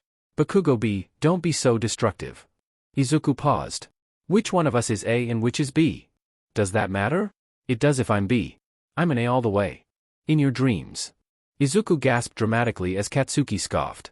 Before either could say another word, Aizawa threw an eraser at them. Be quiet. Aizawa sighed as he finished his list of notes. Anyway, today we do something that could have a great impact on your future and the future of this class. The class held their breaths before Aizawa grinned widely. You'll be choosing your class reps. Instantly, the class erupted in excitement. Students raised their hands, trying to get the position. Eventually, Tenya shot up, putting his hand in the air. We should elect the class rep democratically, through the use of a vote. Izuku snorted. You sure about that? Your hand is raised the highest. Tenya cleared his throat as he lowered his arm. We should have every student make a vote. The student with the highest number of votes should be made class representative, with second place as the vice. Kaminari frowned. But it's so early in the year. Wouldn't everyone just vote for themselves? Exactly, that would prove the person with the most votes is the most trusted member of our class. The students muttered uncertainly. I'm down for a vote, Izuku announced, giving Tenya a thumbs up. Tenya smiled thankfully before he turned to Aizawa. Is that all right, Aizawa-sensei? Aizawa shrugged, pulling his sleeping bag on. I don't care. Just make a decision by the end of the day. Yaoyorozu tallied up the results. Who the F voted for me? Izuku turned to Katsuki. Don't tell me you did this? Katsuki snorted. Hell no. I voted for myself. Izuku rolled his eyes. Of course you would. Well, with 4 votes, Izuku is our new class representative, Achiko announced brightly. And Yaoyorozu is our vice. Izuku muttered more curses before looking up. Do I get a choice in this? No, the voters elected you, Tenya stated, despite the absolutely devastated look on his face. Did you even vote for yourself? Katsuki questioned as Izuku gave him a look. Of course not. Katsuki paused. Then why didn't you vote for me? Izuku scoffed. As if you would do well at that. The person I voted for actually has a brain. Katsuki screamed more as Achiko laughed. You two fight a lot, don't you? Izuku shrugged. He is my brother. The bell rang, announcing lunch. And this brother is hungry. Let's go. Izuku stopped, almost running into Toshinori. Hello, young Izuku, Toshinori greeted as Izuku glared at him. Oh, look, it's an old man. Izuku sidestepped Toshinori. Wait. I wanted to congratulate you on becoming class rep. Izuku gave Toshinori a look. Why would you want to do that? We're not on a congratulations level of acknowledgement. Izuku walked away. Toshinori didn't know how to react as he was hit by a glare from Achiko and Katsuki as well. Once they had walked away and got their lunches, Achiko cleared her throat. So why exactly don't we like All Might? Izuku shared a look with Katsuki. Katsuki gave Izuku a don't you dare look as Izuku sighed. I met him once when I was a kid, and once was enough. Katsuki looked at Achiko and Tenya. He has issues. Izuku hissed, kicking at Katsuki's ankles. I do not. Izuku took a breath. We just don't get along. He's creepy. He does keep following you, Tenya muttered. It's not very hero-like. He's not very hero-like. Izuku grinned before he jabbed Tenya's side. It's good to see us on the same page. One day I'll get you to lack up on the uniform rules. Tenya shook his head. Just because the school does not require certain uniform features does not mean we should ignore them. It is our duty as students of this great school to uphold the standards of true hero students. Izuku stuck out his tongue. I'd prefer to be able to breathe, thank you. Achiko ignored Izuku's comment, looking at Tenya. I knew it. You're a posh kid, she announced as the group froze. Tenya pushed up his glasses. I had hoped to hide it, but you are correct. I am Tenya Ida, and I come from a long line of heroes. My brother is the great hero Ingenium. Izuku snapped around. Ingenium? The turbo hero? No way. Katsuki scoffed, hitting Izuku, stop fanboying. It's embarrassing. You're embarrassing. Achiko shook her head. Why do you hide that, though? I don't want to be treated differently. I guess that's why you were at the normal exam, Izuku muttered as Achiko gave him a look. Students of heroes or particularly influential people can recommend their students to UA. The exam is different. Pretty sure that's how Yaoyorozu and Todoroki got in. Achiko nodded as Tenya sighed. I want to prove my worth as an Ida so I can make my family proud. Achiko laughed. You're so cool, Tenya. Tenya paused, a soft blush creeping on his cheeks. Thank you, Achiko. Before their conversation could move on, a loud siren echoed throughout the school. What's happening? Tenya jumped up as an older student let out a panicked scream. Villains have broken into the school. Izuku and Katsuki shared a look before they headed for the exit. Students were panicking more, infecting one another as they pushed into the tight corridor, soon separating the group and squashing them. Izuku cursed as he ended up against the window. He gasped as he spotted the media hounding Aizawa and present Mike, Katsuki. Throw me. Katsuki didn't need any more instructions, grabbing Izuku by the back of his shirt and throwing him. Achiko raised her hand, just about touching Izuku, before Katsuki launched him across the corridor. Izuku grabbed onto the ceiling, hanging on like a stretched cat. Everyone, calm down. It's just the media. No one is in danger. Proceed calmly and stop panicking. The students muttered to no one in particular as the students by the windows looked out, finding out the facts of the situation. The mass calmed, walking on normally. Great job, Izuku. Achiko grinned as Izuku gave her a thumbs up, still dangling from the ceiling. Katsuki watched Izuku as he laughed. You can't get down, can you? Yes. Katsuki raised his eyebrow. No. Help me, please. Izuku grinned as he approached Yaoyorozu. The girl looked at him in intrigue before she smiled. Hello, Bakugo Izuku. I look forward to working with you. Just call me Izuku, Momo. Momo blinked in surprise. Momo? That is your name, right? If you're gonna call me by my first name, I should get to call you by yours. But Bakugo Izuku, it's rather informal, isn't it? Would you prefer to call me Bakugo Izuku every time? Izuku is just fine. It was not clicking in Momo's head. All her etiquette lessons did not prepare her for one small teen with authority issues. Anyway, Momo, let's pick the other roles. I have a few ideas. Izuku pulled out a fairly new notebook solely dedicated to the members of the class. Momo let out a sigh of relief as she realized no matter the kid's appearance, he was as much of a nerd as she was. Izuku grinned as he leaned against the bus. You look nervous, he laughed as Katsuki gave him an annoyed look. I'm not. Ah, he's worried he can't do rescues. Izuku draped an arm around Katsuki as he growled. Everyone should organize themselves, Tenya muttered, watching the chaos of students standing and waiting for the bus. Calm yourself, Tenya, Izuku raised his arm softly. Overplanning could only cause trouble. So long as everyone is in a line before we get on the bus, it's fine. You're too calm, Tenya scolded softly as Achiko laughed, hitting Tenya's side. Relax, Tenya. We're hero students. We can get on a bus without trouble. Achiko laughed brightly as Tenya nodded, still unsure. Bakugo Izuku, Momo called out as Izuku grinned. It's Izuku. What can I do for you, Momo? Momo fidgeted for a second. The notes that you showed me, you said you had a page on me. Izuku hopped up at that as Katsuki stepped away. Of course I do. Your notes include our weaknesses. May I see mine? Izuku's eyes started to sparkle as he reached into his bag. Sure thing. You're very well-rounded, so you don't have a lot of weaknesses, but I spotted some things. Already? Izuku tilted his head. If you didn't expect me to have a weakness for you, why ask? I thought you might have one or two. Izuku hummed, taking out a pen and making a note on Momo's page, self-confidence issues. Momo let out a startled sound as Izuku held up the page and fresh note. That is a fair assessment. She paused before she looked at the other notes. For the most part, her weaknesses had nothing to do with her fighting ability or quirk. These are about my costume. Well, yeah. Not many people have shown great weaknesses, so unless you've got something majorly wrong with you, I don't have a weakness listed. I've got plenty for Katsuki, though. Katsuki whacked him as Izuku hissed. Anger issues are number 1 on that list. Katsuki tried to hit him again, but this time Izuku dodged. What do you mean, my costume slit is impractical? I need it for bigger things. Sure, but you use your stomach and back. You don't normally use your chest, and having it made that way gives a higher chance of a wardrobe malfunction that could ruin your reputation and hero rank. Momo let out a horrified sound. It could? It's the main reason Midnight's got such a low ranking. Too many stuck-up parents are lowering her public trust score. You should also consider shorts under your skirt for the same reason. I see. What do you mean, my book is impractical? Izuku shrugged. You need it for your quirk, I assume. Yes. I can't memorize everything, so I have a book. Izuku had no idea what that meant. Well, a book is just impractical. Unless you have every page number memorized, you'll waste time looking it up, and there is only a certain number of pages that it has. If you use some kind of electronic store and retrieval system, you can have a ton more ready for your use. Momo gasped. How did I not think of that? Izuku laughed. You've spent your life reading out of books. Bring it up to the support department, and seriously, get that outfit changed. If they won't do it for you, give me your measurements and I'll get Mum to whip you up something. That caught Achiko's attention. Your mum? Izuku nodded. Mum and Dad are fashion designers. And they let you dress like that? Izuku gave Achiko a small glare.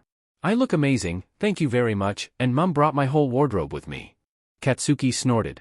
She just likes dressing you like Mum. Izuku grinned at that. And what's wrong with that? We both look amazing. Tenya frowned for a moment. Your mum dresses you up like herself? Nope. Izuku pulled out his phone, holding up a picture of him, Mitsuki and Inko, all dressed in the new, rebellious wardrobe. That's our mums. Achiko let out a squeal. You all look so cute. Izuku laughed. Mum used to be a rebel as a teenager and used to dress very similarly to me. Mitsuki showed me a photo after I switched up my wardrobe. That's so cute. Izuku grinned proudly as Katsuki rolled his eyes. Sitting in the bus, the class talked amongst themselves. Bakugo Izuku, I normally speak my mind, the frog-like girl stated as Izuku hummed. Call me Izuku, Tsuyu. Call me Tsu. Is there something going on between you and All Might? The whole class turned to Izuku as he laughed. Nah, don't worry about it. She has a point, though, you and All Might always have this weird aura about you, a yellow-haired boy, Denki Kaminari stated. Izuku just shrugged. I met him a year ago, during the slime incident that almost killed my brother. It wasn't a great experience, and now things aren't exactly smooth. What if he wants to take you under his wing? A red-haired boy, Eijiro Kirishima, shouted as Izuku glared at him. I would rip his wings off. Tenya let out a shout. That is not very hero-like. Izuku stuck out his tongue, crossing his arm. I don't care. Besides, why would he want me? Izuku grinned. I'm not exactly a model for number 1, and my quirk isn't exactly compatible with Musclehead All Might.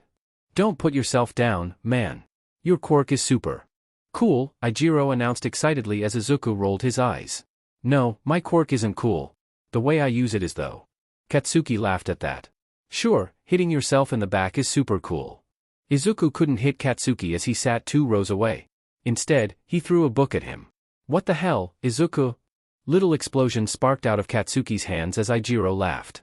If we're talking about cool quirks, your brother's got the jackpot. Both strong and flashy, unlike mine. Eijiro looked down sadly as Izuku rolled his eyes. Comparing quirks is pointless.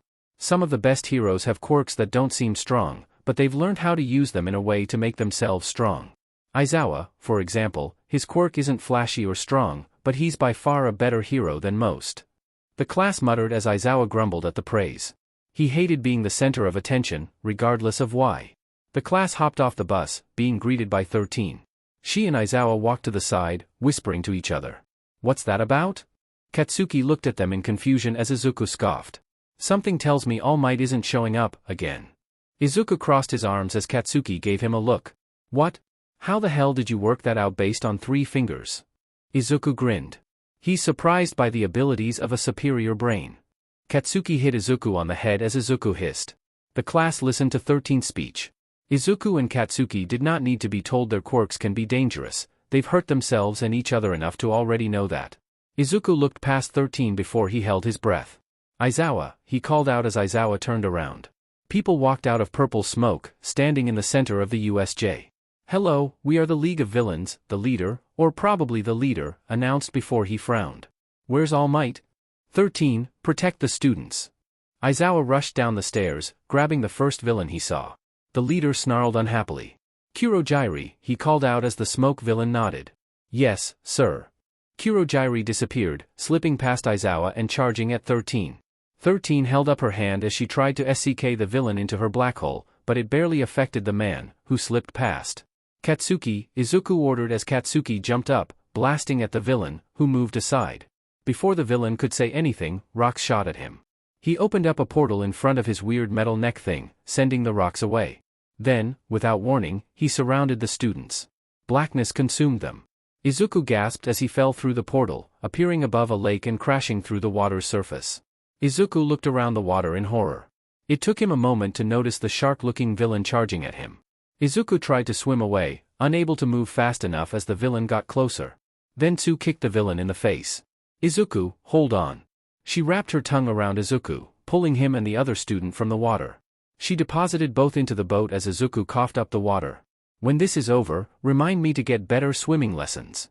Where are the others? We're the only ones that arrived here, Tsu announced as Izuku pulled himself up. Katsuki. Izuku closed his eyes before he huffed. What's wrong? He's outside my range. If he wasn't, I would at least know he's safe. Izuku sighed in frustration before turning to Tsu and Mineta. What do we do? What do you mean by, what do we do? We don't do anything. Those villains want to kill us, Mineta screamed, running about in circles as Izuku rolled his eyes. Calm down. We can't wait around here for the villains to attack us. We don't know why they're here, and waiting will only put us in more danger. Mineta screamed some more as Izuku ignored him, turning to Tsu. You're skilled in the water, right? Tsu nodded. Then let's figure out a plan. No way. We need to stay on the boat and wait until the heroes rescue us, Mineta rolled out as Izuku huffed. Before Izuku could retort, a villain cut the boat in half. Welp, no other option now. Izuku looked before he checked his gloves.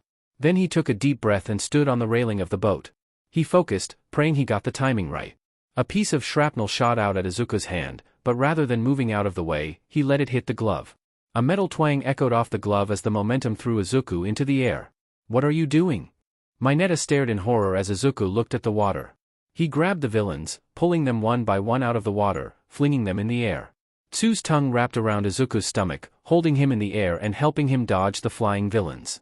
Mineta gritted his teeth as he ripped the odd purple ball out of his head and threw them at the villains, sticking them together. Tsu landed in the water by the shore as Izuku let out a breath.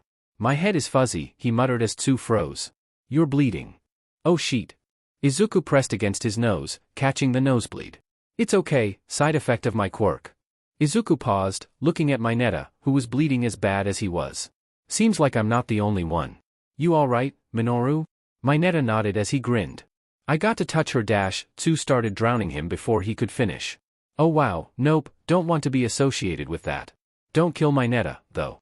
There will be too many police here after this. Tsu nodded seriously as Izuku dragged himself out of the water. He froze when he spotted what was happening in the courtyard. Aizawa had been grabbed by a strange, blue-looking thing. Aizawa was bleeding badly. The villain leader didn't seem to care, or rather, he was enjoying it. He was holding Aizawa's arm, watching as the skin fell apart and flaked off. He was going to kill Aizawa. Izuku wasn't sure what part of his brain his survival instincts lived in, but whatever instincts he had weren't on duty today. Izuku pulled the villain away from Aizawa, sidestepping him and throwing him into the water. There was a moment when no one moved. Then the villain sat up in the water, coughing up water as he sat, stunned. Who are you? Izuku paused. Are you asking for my name? The villain pulled himself to his feet. Yes. I'm not giving you my name. That feels like a terrible idea. The villain snarled. I don't care who you are. You seem to. No. Because after today, you will be dead. Oh hell no. Nomu, grab him. Izuku couldn't respond as the blue-black bird thing grabbed Izuku from behind, slamming him into the floor. The villain walked over, reaching out his hand. Izuku struggled, jolting his body around, but he couldn't get this Nomu off him. Izuku gasped in fear as the villain's fingers touched his face, one digit at a time. He had seen what had happened to Aizawa's arm. He didn't want to know what would happen to his face. He didn't want to die. Izuku closed his eyes as he flinched, the villain's last finger touching his skin, but nothing happened. You're so cool, Eraserhead, the villain announced, getting distracted. The Nomu dropped Izuku, smashing Aizawa's head into the ground instead. Izuku did not move. He didn't know what the villain was saying, he couldn't hear it over his own rapid heartbeat. Izuku couldn't move. He couldn't think. He couldn't even breathe. Izuku, Tsu hissed, touching Izuku's shoulder as he flinched. We should get out of here. Izuku gulped, nodding, but his eyes were fixed on Aizawa. Aizawa was hurt, and leaving him would only be worse. He'll die. We'll die, Mineta hissed as Izuku gulped. He couldn't figure out what to do. The smoke villain appeared beside the leader. Shigaraki, one of the students, got out. That news did not go over well. The leader, Shigaraki, started scratching his neck wildly as he cursed and muttered. Tsu tried to pull Izuku away once more as the villain turned around, seemingly remembering the three existed once more. We came here to kill All Might, but since he's not here, let's kill some of his students? Knock those heroes down a peg. The villain walked over as the trio froze. Neither could speak nor get their bodies to move. Izuku finally got himself to move enough to push Tsu out of the way, closing his eyes as he left the villain reach out to the back of his head, but he didn't touch it. There was a loud explosion at the door. Shigaraki turned slowly as he grinned. Fear not, Toshinori shouted, not smiling for once in his life. I am here. In a flash, Izuku, Tsu and Mineta were far away from the villain. Toshinori put the students down carefully, lingering on Izuku. Izuku, my boy, are you okay? Izuku didn't have the words, his voice stuck in his throat. Toshinori smiled, nodding softly before he disappeared, reappearing a moment later with Aizawa. Get him out of here. He is badly hurt, but keep yourselves safe. You understand, Izuku. Toshinori gave Izuku a hard look. For once, Izuku didn't fight Toshinori. He simply nodded as Toshinori went back to fight. We should go, Izuku muttered weakly as he and Tsu worked together to lift Aizawa. The fight raged on beside them. Toshinori fought the Nomu guy, seemingly evenly matched. Then the portal man held out, giving the Nomu access to Toshinori's side as he dug his claws in. Izuku wanted to help. That villain didn't know it, but he was hurting an already existing wound. What the hell is that thing? Mineta stared in horror as Izuku struggled to focus. Suddenly, the air grew cold as ice covered the ground and the villain. Toshinori broke away, turning in shock to face Shoto Todoroki. Before he could say anything, Katsuki and Eijiro appeared. Katsuki blasted at the mist as Eijiro tried to grab onto its metal collar thing, but it dodged away. Katsuki, Toshinori called out. You can't be here. Retreat. Like hell I will. You don't get to boss me around. I know from Izuku and my earlier attacks that this mist guy has a body. If he didn't, he wouldn't have needed to dodge. So all we got to do is grab it. Katsuki, I am ordering you to leave. Toshinori paused. Izuku was attacked. He almost died. That got through to Katsuki. Izuku. Katsuki looked around wildly, searching for Izuku and missing the Nomu coming straight at him. Izuku reached out, pulling Katsuki to the side with his quirk. Toshinori had jumped in the way anyway. You all need to leave, now. None of the students looked convinced. Go. It is a hero's job to protect those who can't yet protect themselves. Eraserhead needs your protection. Leave these villains to me. Katsuki, Eijiro and Shoto shared a look before they nodded and turned away. Give him here, Eijiro ordered as he picked Aizawa up. Izuku, are you okay? Katsuki looked over Izuku for any injury, but he was fine, completely unharmed. Yeah. Aizawa stopped him from hurting me. That was not the right thing to say as Katsuki pulled his brother into a bone-crushing hug. Don't do that to me. We're going to become number one together. You don't get to die. You're just scared Mum will scream at you for letting me die. She's scarier than those weak-butt villains. Izuku smiled as they turned away. The door. Let's get Aizawa out. The group moved off as the fight echoed out. Toshinori stayed toe-to-toe with the villain, hitting it back as the battle stayed in a stalemate. Katsuki, Izuku, Achiko called out. She was next to 13, who was badly injured herself. What happened? That portal maniac used 13's black hole on her. It's bad. Izuku nodded. If we had Momo here, we could have bandages. You can use this. Izuku paused, turning in surprise as Shoto pulled out a vial of something. It's an emergency medical glue. I also have bandages and disinfectant. Well, aren't you full of surprises, Shoto? Shoto blinked in surprise but didn't say anything. Izuku poured the vials over 13 and Aizawa, wrapping them up tightly. It's still not the best, but they shouldn't bleed out. The main concern now is shock. You both need to keep talking to us. I'll try my best, 13 wheezed out as Aizawa scoffed.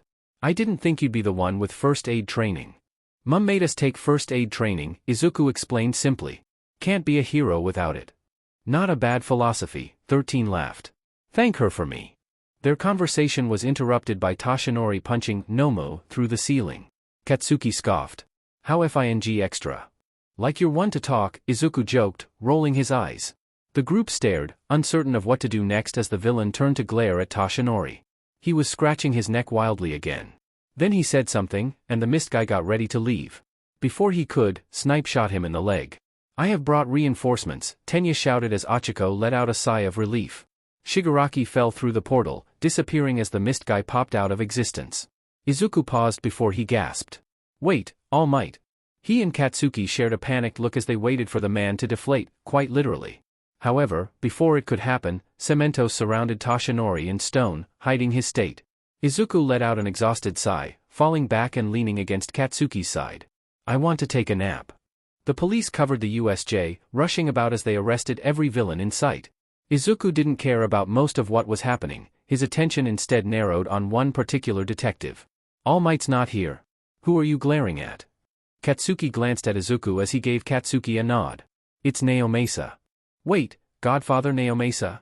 Katsuki blinked in surprise, turning around and spotting the detective, currently talking to the other heroes who had shown up. FS Sake. Katsuki crossed his arms, glaring at Tsukachi as well. Hey, what are you two glaring at? Achiko tilted her head as Katsuki nodded in Tsukachi's direction. It's Naomasa. Achiko opened and closed her mouth before she decided to not question it. Okay. She started glaring at Tsukachi. Tenya frowned as he walked away from the rest of the class, approaching the trio. What are you three glaring at? Achiko gave Tenya a look. It's Naomasa. Tenya, unlike Achiko, liked to know why they were glaring at her and why. Who's Naomasa? My godfather, Izuku explained as Achiko blinked in surprise. Wait, what? I thought we didn't like this guy. He abandoned Izuku and our mum 15 years ago, Katsuki growled, tapping his fingers on his arm. Tenya gasped in horror. Why would he do that? Izuku shrugged. We don't know. One day, my SPRM donor took off and left. Naomasa went with him. Mum likes to say, they ran off together, but we don't know because they don't talk to us and we don't talk to them. Tenya frowned deeply before he joined in, glaring at Tsukachi. Tsukachi, on the other hand, was not having a good time. Not only were these children being attacked, but 4 of them had decided to hate him. What's with the kids? One of his policemen asked as Tsukachi sighed. I don't know. The blonde and green kids feel familiar, but I can't put my finger on it. The policeman nodded, looking at Izuku and Katsuki. Wait, the photo on your desk. Don't they look like those women? Tsukachi blinked before turning back to Izuku and Katsuki. Inko and Mitsuki's sons. Oh, I know why they're glaring at me. Before the policeman could ask any questions, Tsukachi walked towards Izuku and Katsuki. Hello Izuku, Katsuki. Naomasa, Izuku greeted dryly as Tsukachi coughed awkwardly. I know you and your family don't exactly like me right now, but I'll get to the bottom of this incident. I'll make sure these people can't hurt you again, alright? Do what you want. It doesn't matter to me. Izuku walked away as Tsukachi sighed. He should have expected that. Katsuki glared at him for a moment more before he followed Izuku. Izuku! Katsuki! Are you okay? Inko rushed over to Izuku and Katsuki, looking for every minor injury they had. We're fine, Mom, Izuku laughed. What the hell happened? So much for the best school in the country. We should burst down their door. Mitsuki failed her arms as Masaru grabbed her, stopping her from storming into UA. Will you calm the F down? Screaming at UA ain't gonna help, Katsuki shouted as Mitsuki glared at him. Don't scream at me, brat. Masaru sighed, shaking his head softly. Can we not do this on the street? His voice was barely heard above Katsuki and Mitsuki screaming. He sighed, turning to Izuku. Are you sure you're okay? Yeah, it's been a long day. Izuku laughed softly, pulling at his hair. I just want to sleep. Masaru nodded as Inko wrapped an arm around Izuku, pulling him and Katsuki home. Tenya paused as he passed by Izuku and Katsuki sparring. There, he drifted off as Achiko snorted. Intense? Tenya nodded as Achiko grinned. They're training for the sports festival. I guess that, however. Their training is basically a full-out fight? Achiko stretched her arms above her head. It's sort of impressive, right? Very much so. Tenya nodded before a loud explosion echoed out as Katsuki threw Izuku to the side. Finally. Izuku coughed. You don't have to be so mean, a-hole. Katsuki just laughed proudly. What was that? A voice shouted from the side as three heroes rushed out of the trees. Katsuki and Izuku shared a confused look before turning to the heroes. Who the F are you? Katsuki crossed his arms as the hero leading the group stepped forward. The hero, aka Blink, was an odd-looking man with long blonde hair done in a braid. We're the heroes hired to patrol UA. We heard a loud explosion. It's fine. It's just my brother. He explodes every so often. Izuku pulled himself up as the heroes shared a confused look. We really should read the student files if you're gonna bother being around. Or just wait till the sports festival, Achiko laughed as she walked over. Blink looked between the kids as he sighed. Alright, but just so you know, every time we hear an explosion, we are going to come over. Katsuki grumbled under his breath as Izuku laughed. Sounds like you and Katsuki will be spending a lot of time together then. Izuku wrapped an arm around Katsuki, leaning on him as Katsuki scoffed, pushing Izuku off him and almost to the floor when Izuku caught himself. Let's just get back to practice. Izuku sighed as he walked away from the classroom and the chaos surrounding it. Ignore them, Katsuki growled, glaring at the other first years that were still shouting at 1A. They're just annoying. Stupid assholes. Katsuki nodded as they walked away. Young Izuku, Toshinori shouted, appearing around the corner. Come have lunch with me. Hell no. Izuku sidestepped Toshinori as he gasped. We haven't had a chance to talk since the USJ. There's a reason for that. Just leave me alone. You're the last person I want to talk to right now. Izuku walked off as Katsuki glared at Toshinori more. Neither noticed the cold eyes watching them. Izuku grinned as he pushed Katsuki to the door. Come on, we'll be late. I'm going. Stop rushing me. Izuku, Katsuki, Inko called out as Izuku paused. Good luck today. Yeah, go win that thing, Mitsuki shouted as Masaru waved. We'll do our best to get into the stadium to watch, but if we can't get there, we'll be cheering you on through the TV. Izuku grinned. Okay. We'll do our best. Bye. Love you. Izuku pushed Katsuki out as he rushed out his own quick goodbye before he returned to screaming at Izuku. Who's betting Katsuki murders someone on live TV? Mitsuki joked, receiving disapproving looks from her partners. What? The class of 1A gathered in the preparation room, resting as they waited for their signal to go out. They're letting you keep your jewelry on, Katsuki questioned as Izuku grinned. There's no rule saying I can't wear it. But, Katsuki paused as Izuku gave him a sharp look. There's no rule. Izuku grinned before he sighed. I wish I could wear my gloves, though. There's a rule above your gloves? Yep. They're not allowed in the sports festival. Such a disappointment. Izuku huffed as he leaned against the wall. You look nervous. Don't tell me you're gonna run away? Katsuki grinned as Izuku kicked him. Of course not, a-hole. Katsuki growled, grabbing Izuku as they started to fight. Tenya slid between them, pushing them aside. That is enough. This fighting is not appropriate for UA. Izuku scoffed. He started it. Izuku crossed his arms as he turned around, pausing as he spotted a set of mismatched eyes staring at him. Izuku raised his eyebrow as Shoto walked over. Bakugo Izuku dash. Just call me Izuku. Shoto tightened his jaw as he nodded stiffly. From an objective standpoint, I think it's fairly clear that I'm stronger than you. Well, ain't you a ball of sunshine? Izuku muttered with a scowl. However, you've got All Might in your corner, helping you out. I wouldn't say that. I'd prefer he left me alone. I'm not here to pry about what's going on between you two. But know that I will beat you. Denki laughed. What's with all these declarations of war lately? What's the big idea? Why are you picking a fight all of a sudden? And right before we get started. Ijiro grabbed Shoto's shoulder, only to be shrugged off. We're not here to be each other's friends. Don't forget. This isn't a team effort. Shoto started to walk away as Izuku sighed. Wait a sec, Shoto. I don't know what's going through your head or why you think you'd need to tell me that you'll beat me. It doesn't take a genius to figure out you'll probably beat me. You have way more potential than anyone in the hero course. That's why you got in so easily. Ijiro went to get between Izuku and Shoto. Izuku, maybe you're being a little hard on yourself and us. Izuku rolled his eyes. It's just facts. And it's not just this class, everyone in the school is gonna come after us. We're all gonna have to fight to stand out. But if you think you can beat me without a fight, you've underestimated the people in this class. I'll get to the top, potential beat med. Izuku grinned psychotically as Katsuki laughed. Hell yeah. You hear that, icy hot, we'll make sure you're not even standing on the pedestal. Shoto looked over Izuku before he nodded. Okay. Present Mike screamed as the crowds grew excited. One by one, each class walked out of the school. Everyone's eyes were on 1A, the class from the villain attack. Midnight walked on the stage as she calmed the audience down. Firstly, the student pledge. Izuku took a deep breath, walking onto the stage. Students muttered as Achiko gasped. I didn't know he was doing this. It must be because he's the class representative, Tenya stated as Katsuki rolled his eyes. Nah, it's cause he was first in the exam. We got told before we even accepted the place. First place in the hero exam, a student hissed as Katsuki snapped at her. What did you say? Almost immediately, Achiko and Ijiro held Katsuki back, trying to shush him. The reaction from the stands wasn't much better. That's the representative? He doesn't look like someone I would want representing my class, a hero muttered as the people around him nodded.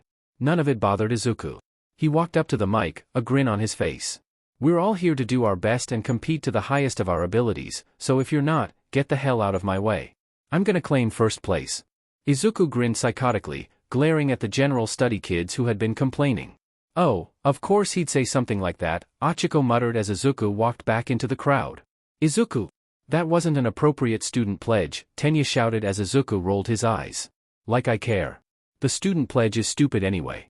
It's just there to PSS people off, so may as well be blatant about it. Izuku! Izuku turned away from Tenya, his eyes landing on Shoto, who was watching him. Izuku grinned, giving Shoto a look before he turned back to Midnight. Midnight explained the first task, an obstacle course around the stadium. The students lined up as they got ready. The students held their breaths as they waited for the first round to begin. The lights appeared in front of them, at the exit of the stadium. 1 beep. 2 beep. Go. Students rushed forward, pushing against one another and trying to squeeze through the small corridor. Shoto cursed a little as he covered the passageway in ice, stopping the students. 1A had a feeling he was going to do that. A number of the students propelled themselves in the air to avoid the ice. Izuku had not started running yet. He was watching the big screen that showed Shoto running up to the first proper obstacle, a series of 0-pointers. With a grin, Izuku finally took off, climbing over the stuck students and running out into the course. He could still hear present mic as Izuku made his way through the last 0-pointers. The next obstacle was some kind of deep pit. Izuku grinned, ripping a robot's armor off, carrying it with him. He reached the pit as Shoto reached the other side. Izuku grinned, pulling one of the ropes out of the ground and tying it to a tree.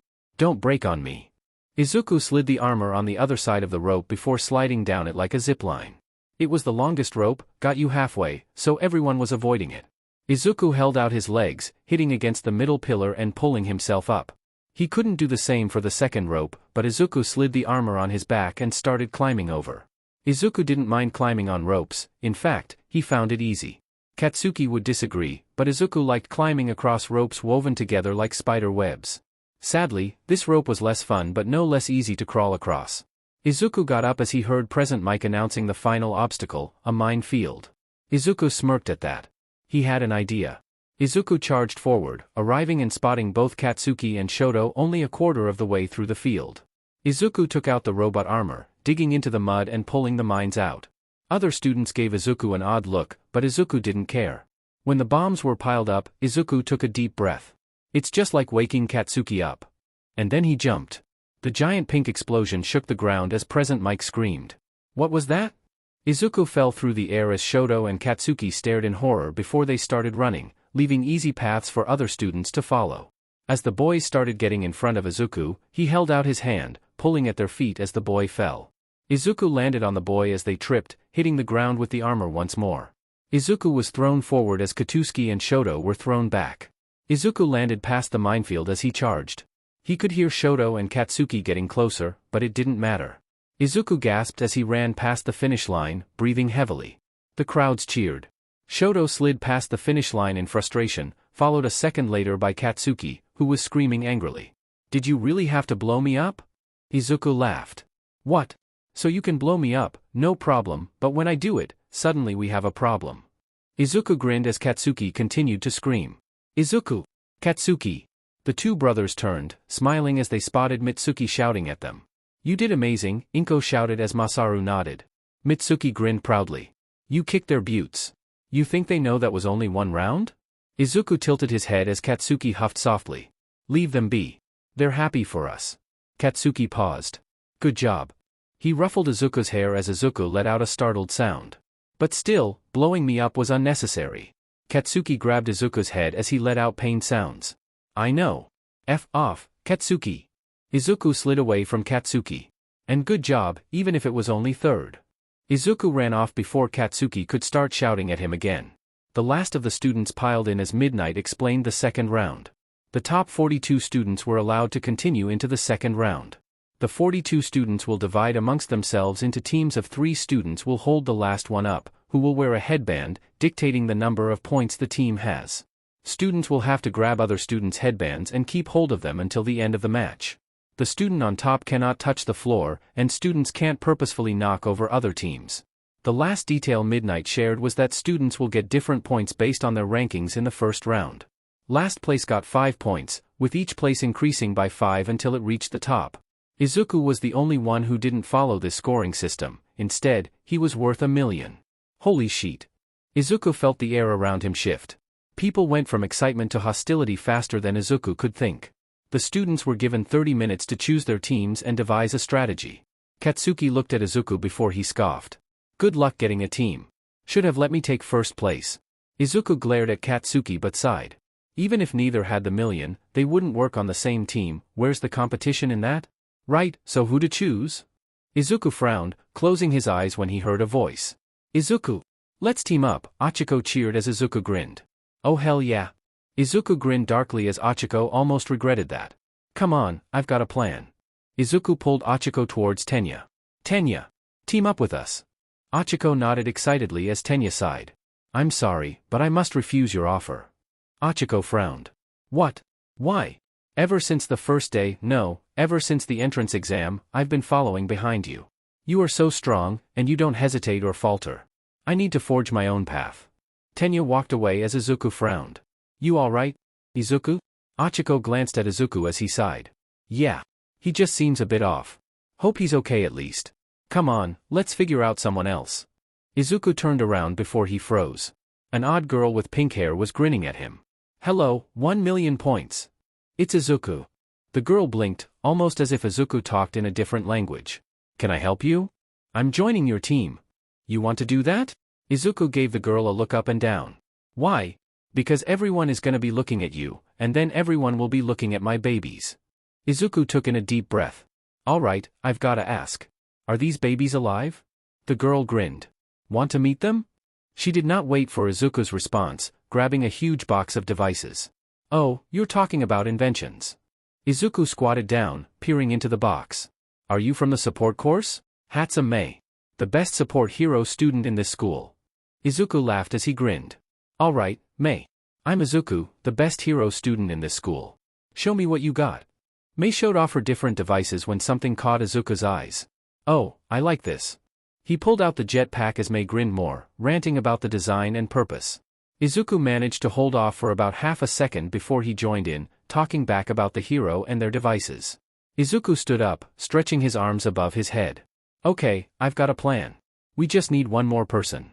Izuku scanned the crowd, a proud grin stretching on his face as he spotted the person he wanted, still unclaimed. The groups got ready, picking up their team leaders and putting them on their shoulders. Izuku wrapped the headband around his skull as he grinned. Everyone understands the plan? Mei laughed creepily. My babies are going to be in the spotlight. We're ready, Izuku, Achiko stated as Tokoyami let out a sound. We will win this. Midnight announced the start of the match. Instantly, the teams charged at the 1,000,000-point headband. Achiko, now! Achiko placed her hands on each member of the squad, lifting them up. The jetpack blasted the team into the air and over the students. Achiko braced herself, the hover boots kicking in and absorbing the impact so Achiko could release the weight. Aren't my babies amazing? Mei asked excitedly as Izuku grinned. Definitely. They're great, Mei. Good job on our landing, Achiko. Izuku took the headbands from Dark Shadow. You did great, too, Dark Shadow. Achiko smiled, about to say something, when a tongue shot at Izuku. Izuku held his hand out, pulling Tsu's tongue away from his head. Izuku looked around, gasping in horror. That can't be legal, he complained. Tsu, Mineta and someone else were all inside a carriage that Shoji was making with his arms. Midnight was not sympathetic to Izuku's complaints, deciding the formation was legal. Mineta threw his purple ball out of the gap in Shoji's arm as Izuku tried to pull them away from the team. Get us out of here. Achiko tried to move, only to find her foot stuck to the ground. Mei let out a pained scream as she watched Achiko rip the boot in half. Tsu's tongue followed them into the sky as Dark Shadow slapped it away. Good job, Dark Shadow. Achiko, can you land us safely? I can try. Achiko gritted her teeth as she tried to land. It was a lot rougher, and without the boot intact, Achiko was standing unevenly. What do we do now? Before Izuku could respond, the air grew cold. Air. Now. The jetpack blasted them into the sky as the ice covered where they had been standing. An ice wall stretched out on the other side, trapping the team alone with the Shoto team. The team landed roughly as they stared at the Shoto team. Izuku took the headband Dark Shadow had stolen from Mineta's team, adding it to the stash before he took a breath. Everyone, move to Plan D. Right. The ice shot out as Achiko took them into the sky. Dark Shadow shot out at the Shoto team. Momo pulled out her pole, hitting Dark Shadow away. The team suddenly dropped out of the sky as shards of ice flew past them and at the Shoto team. Achiko landed on Shoto's left side, keeping away from the ice as they began a dance. Katsuki wanted to go after Izuku, steal first place from him like he did in the first round. Then some a-hole stole his headbands. You're the one who was involved in that slime villain attack last year, too. Must be nice to be the center of attention so many times. Katsuki growled, the explosions bursting off his hands. Man, calm down, Ijiro cried out as Katsuki glared at him. Don't let him get under your skin. No. We're gonna steal back all our points and then take whatever is left. Are you sure that's a good idea? Shiro questioned as Katsuki nodded sharply. That slime almost killed my brother, that handjob beach at the USJ almost killed him, too. If that a-hole from 1B thinks he can make fun of those events and get away with it, I'll kill him myself. The round drew on, about to end as Shoto cursed. He couldn't lose this round. That's when Tenya brought up his speed boost. The team barely held on as they shot through the air. Shoto reached out, his eyes focused on getting Izuku's headband. Izuku's heart beat harshly. For a moment, he wasn't even seeing Shoto. Izuku ducked down his quirk, activating and harshly pulling Shoto's arm away from Izuku's head. Shoto gasped in pain as the flames flickered in response. Then Tenya ran past. The two teams stayed still as they looked up. Izuku was completely flat on Achiko and Mei's shoulders, but he still had the headband on. Achiko, get us to the sky now. Achiko nodded as the Shoto team turned around. The team was already in the air when Shoto reached them. To the side, Katsuki blasted himself into the sky, about to collide with the team, when the buzzer went off and the match came to a conclusion. Izuku slid off the group, lying on the ground as he stared at the sky. Are you okay, Izuku? Achiko frowned in concern as Izuku gave her a weak thumbs up. Katsuki was screaming, but his voice caught in his throat when he spotted Izuku on the ground. Sheet! Are you hurt? Izuku sat up sharply. I think I need to stop having near-death experiences where the villain grabs my head. Katsuki sighed, unsure how to respond to that. He sat down next to Izuku. I beat up an a-hole who believed it was fun to be attacked by villains. Izuku frowned. In the last 5 minutes or just generally? In this round. I don't just go round beating people up. Yes, you do. The two started arguing as the two teams started to laugh. The results were in, and Izuku took first place in both the first and second rounds. Shoto took second in both the second and third, and Katsuki got third in both. This fairly satisfying pattern was only slightly ruined by Team Shinso claiming fourth place. Before Midnight could explain the last round, Masahiro Ojiro interrupted her. I would like to withdraw.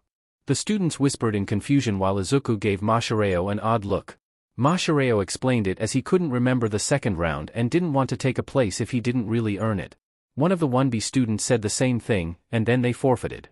They were both replaced with two 1B students before Midnight explained the last event. A tournament of 1v1s. The first round was decided randomly, with the winners moving on to the next. Despite the matches taking place after a break, midnight let them see who they would compete against. Who the F is Shinso? Izuku glanced at the rest, who looked just as confused. How interesting. The students broke for lunch as Shoto pulled Izuku to the side. Izuku raised his eyebrow. So, do you want something? Shoto stayed quiet. He was hard to read, but there seemed to be a lot running through his brain. If we're not gonna talk, I'm gonna get food. Izuku turned away, about to leave, when Shoto spoke. I am surprised you managed to dodge at the end. Shoto rubbed his arm as Izuku gave him an odd look. Sheet, did I hurt you? No. But it made me break the promise I made to myself a long time ago. Shoto lowered his head, looking at his hand. Ida and Kaminari, Uraraka, none of them saw it. In that moment, I was the only one who could see your secret. Izuku frowned in confusion. He had no idea what Shoto was talking about. Your hair, the roots are showing through. Izuku let out a gasp as he reached into the hair. It's a different shade of blonde than your brother. It reminded me of something. Did it now? Shoto nodded. All Might. Izuku tensed. Tell me, are you really All Might's secret love child or something? Izuku had multiple options. He could deny it, or he could accept it. Okay, maybe he only had 2 options, no, 3, he could just die, but that didn't seem very practical. Izuku sighed, hitting his head against the wall. I'd prefer not to be. Shoto frowned. What does that mean? Izuku shoved his hands in his pockets, glaring at the floor. All Might abandoned my family. He made his choice. I want nothing to do with him. That was not the answer Shoto was expecting. He abandoned you? Yeah. I don't know why, guess I wasn't good enough for the a-hole. He only showed back up in my life after the slime incident, when he saw I was skilled as a hero. So trust me, I want nothing to do with him. The air grew tense, neither said anything for a moment before Shoto finally spoke. My father is the hero Endeavor. You must have heard of him. Izuku decided this was not the best time to mention the only real story he had about Endeavor, being that time the hero saved him and his mum. Which means you're aware that he's the number 2 hero. So if you're All Might's son, that would mean that I have even more reason to beat you. My father used his power to make a name for himself as a hero. But he was never able to best All Might, so the symbol of peace is living proof of his failure. He's still at it, though, trying to take down All Might. One way or another. So what does this have to do with me? What are you trying to tell me? Shoto thought for a moment. Have you ever heard of quirk marriages? Izuku froze at that. Yeah. Sheet should be illegal. Shoto stared, startled, before he continued. My father has not only a rich history of accomplishments, but plenty of money to throw at his problems. He bought my mother's relatives to get his hands on her quirk. And now he's raising me to usurp All Might. It's so annoying. I refuse to be a tool for that scumbag. Shoto raised his hand, touching his scar. In every memory of my mother, I only see her crying. I remember she called my left side unbearable, before she poured boiling water on my face. The reason I picked a fight with you was to show my old man what I was capable of doing without having to rely on his Dmed Fire quirk. You see, I'm going to show him that I reject his power, and I can take first place without using it. Shoto lowered his hand in time to see Izuku tackling him into a hug. Shoto froze, staring at Izuku in confusion. What are you doing? I'm giving you a hug. With a life like you've left, I don't think you've received many. Izuku pulled away, still holding Shoto's arm. I won't say I can understand what you went through, and really did go through a lot, but you shouldn't be so hard on a part of you. That quirk of yours is amazing, both sides. Don't abandon a part of you because of some a-hole, especially not when that part of you can be so beautiful. Shoto found his words trapped in his mouth as Izuku stepped away. It is not beautiful. That's because you just see that man in your fire, but for the rest of us, we only see you in your flames. Izuku gave Shoto a smile as Shoto turned away, walking out of the tunnel. Your opinion doesn't matter in this. No matter how fiercely you come at me in the future, I will defeat you using only my right side. Izuku sighed softly, letting Shoto walk away. He went to leave for food when he spotted someone standing in the tunnel. He pulled the person's foot, throwing him onto his back and catching his shoe. Katsuki. Don't sneak up on me. Stop grabbing my feet. Why are you lurking like a psycho? Why are you telling that extra about Toshinori? Katsuki glared at Izuku as he huffed. He told me about his dad. Have some heart. Izuku threw Katsuki's shoe at him before he stormed off. Mashireo was panicking. He needed to find Izuku, but the boy had done a disappearing act. Throwing open the door, he let out a sigh of relief. There you are. Izuku raised an eyebrow. Afternoon to you too. This is no time for joking. I need to tell you something about Shinso. Izuku walked onto the stage as present Mike screamed. We're on to the first round, it's one as star student, getting first place in all previous events, Bakugo Izuku. Izuku raised his head proudly. Versus, general studies student, who honestly hasn't really done anything yet, Shinso Hitoshi. Get ready, fight. Hitoshi glared at Izuku as he started to speak. Aren't you arrogant? Guess that's what happens when you get blessed with such a perfect quirk. Same, I couldn't say the same for your friend. He was rather stupid, giving up his spot in the sport festival, don't you think? Izuku didn't respond, instead, he raised his hands, signing. Do you understand me? Hitoshi gasped in surprise before he glared. You understand sign? Izuku grinned. My brother has a small explosion habit. The whole family is partially deaf as a result. After the 8th time of getting stuck in a what you say loop, we learnt. Your quirk requires a verbal response, right? Shame that. Want to give up now, or shall we do this the hard way? Hitoshi gritted his teeth. You really must be dumb if you think I'll give up. You and your brother, both idiots with anger issues. Izuku bit his tongue. If living with Katsuki had taught Izuku one thing, it was how to keep one's mouth shut and let the punches do the talking. He charged at Hitoshi, who stepped back fearfully.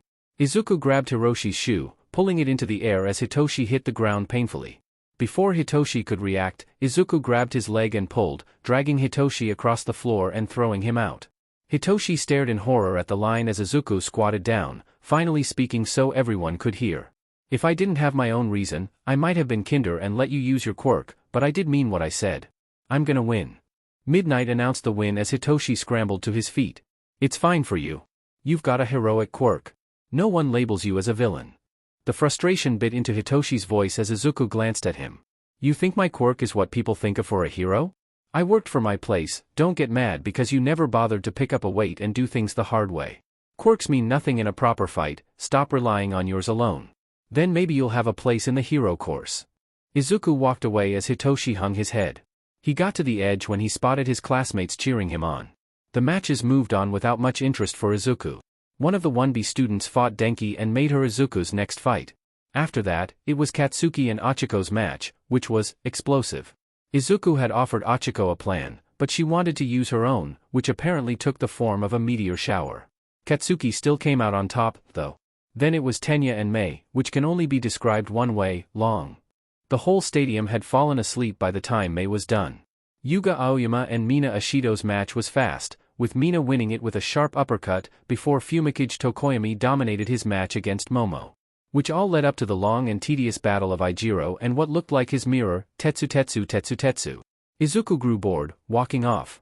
Young Izuku, Toshinori announced as he appeared in his skeleton form. Oh great, it's you. Toshinori's smile faltered. I just want to say I'm proud of you. You've done so well today. Izuku frowned, glaring at Toshinori. Tell me, you broke a record for the UA Sport Festival, didn't you? Toshinori nodded. I was the only student in the entirety of the school to win the sports festival every year. Izuku hummed. But you didn't win every event? Toshinori shook his head as Izuku grinned.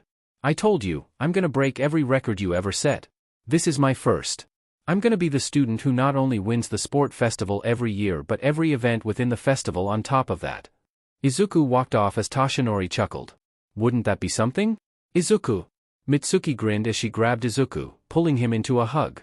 I need to breathe, Mum. Mitsuki laughed. I'm so proud of you. Izuku smoked. Thanks, Mum. Katsuki's been doing well, too. Mitsuki snorted. Not well enough for him. I've left Inko and Masaru to deal with his issues.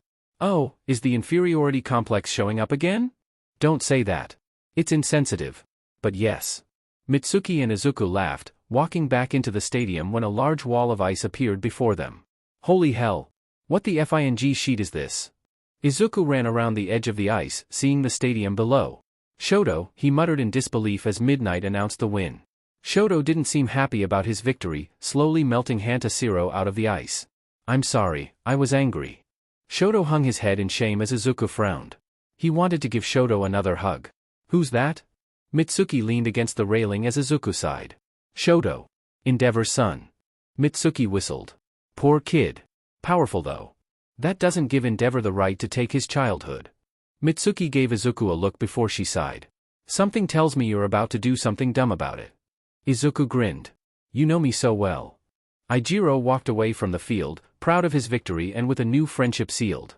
Maybe you should apologize to her, a voice muttered as Ijiro stopped, looking around the corner in confusion. Why the hell would I do that? I've got nothing to apologize for. Katsuki glared at a lady as Ijiro gasped in surprise. Katsuki and Izuku's mum? How unmanly to scream at her. Masaru stepped between Katsuki and Inko. I think she's just saying you treated that girl a bit harshly. She seemed badly hurt. Katsuki crossed his arms angrily. Achiko can take it, and I didn't think you were so sexist. I'm not gonna go easy on her, or anyone in the future, just cause they're a girl. Katsuki turned, about to walk away, when he froze. What the hell? Shitty hair. Ijiro was already running. Get back here. Katsuki grabbed Ijiro, pinning him to the wall. You spying on me? Ijiro shook his head. Nope. Not at all. Katsuki scoffed. Listen here, I don't care. I'm gonna win and nothing will stop me. See you in the next round, shitty hair. Katsuki walked off as Ijiro slid to the floor, his brain not functioning as he watched the rest of the Bakugos chasing after their son. Izuku walked back into the stadium as he heard Present Mike screaming at him. On the other side was the 1B student, Ibara Shiozaki. Fight! Izuku didn't move, waiting for Ibara to do something. When she didn't move, Izuku opened his mouth. Scared are you, honey? I saw you take out Denki, but I won't be so easy. The girl gave Izuku an unreadable look. Your appearance is quite appalling. Izuku faltered in surprise. Excuse me, what did you just say? You dye your hair. That makeup, jewelry and choker, it is all a sign you have been left too long in the darkness. Oh Satan, she's religious. Izuku paused before he grinned. Well, honey, sorry to tell you, but I've got my own religion. It's called doing what the F I want. The girl shook her head in disappointment. I will show you the light. Not a chance. Ibara dug her vines into the ground as Izuku snickered. Without warning, Ibara's vines burst out of the ground, shooting at Izuku's hand. Izuku stepped back, watching Ibara being pulled forward. When she was at arm's distance, he punched her square in the face. Ibara was about to pull herself up when Izuku grabbed her hair. He twirled her around and threw her at the line. Ibara drove her vines into the ground, stopping herself from going over the line. She looked up, about to grab Izuku, when Izuku shot forward, kicking her. He started darting back and forth, not staying still long enough for Ibara to grab him. Izuku stopped, his back facing Ibara as he smirked. He grabbed her vines with his quirk as they shot at Izuku. Then Izuku ducked down, the vines shooting past him and hitting Ibara before she could stop him. She was about to retaliate when Midnight called the match. Shiozaki is out of bounds. Bakugo Izuku moves on. Ibara fell to the ground in shock as Izuku smirked proudly as he stood up. He walked towards Ibara and stood above her. Welp, I guess Satan won today. Have a terrible day. Izuku walked past Ibara as he continued to grin. You're being petty again, Katsuki scolded, standing in the tunnel. Izuku just grinned. Of course, she insulted my fashion sense.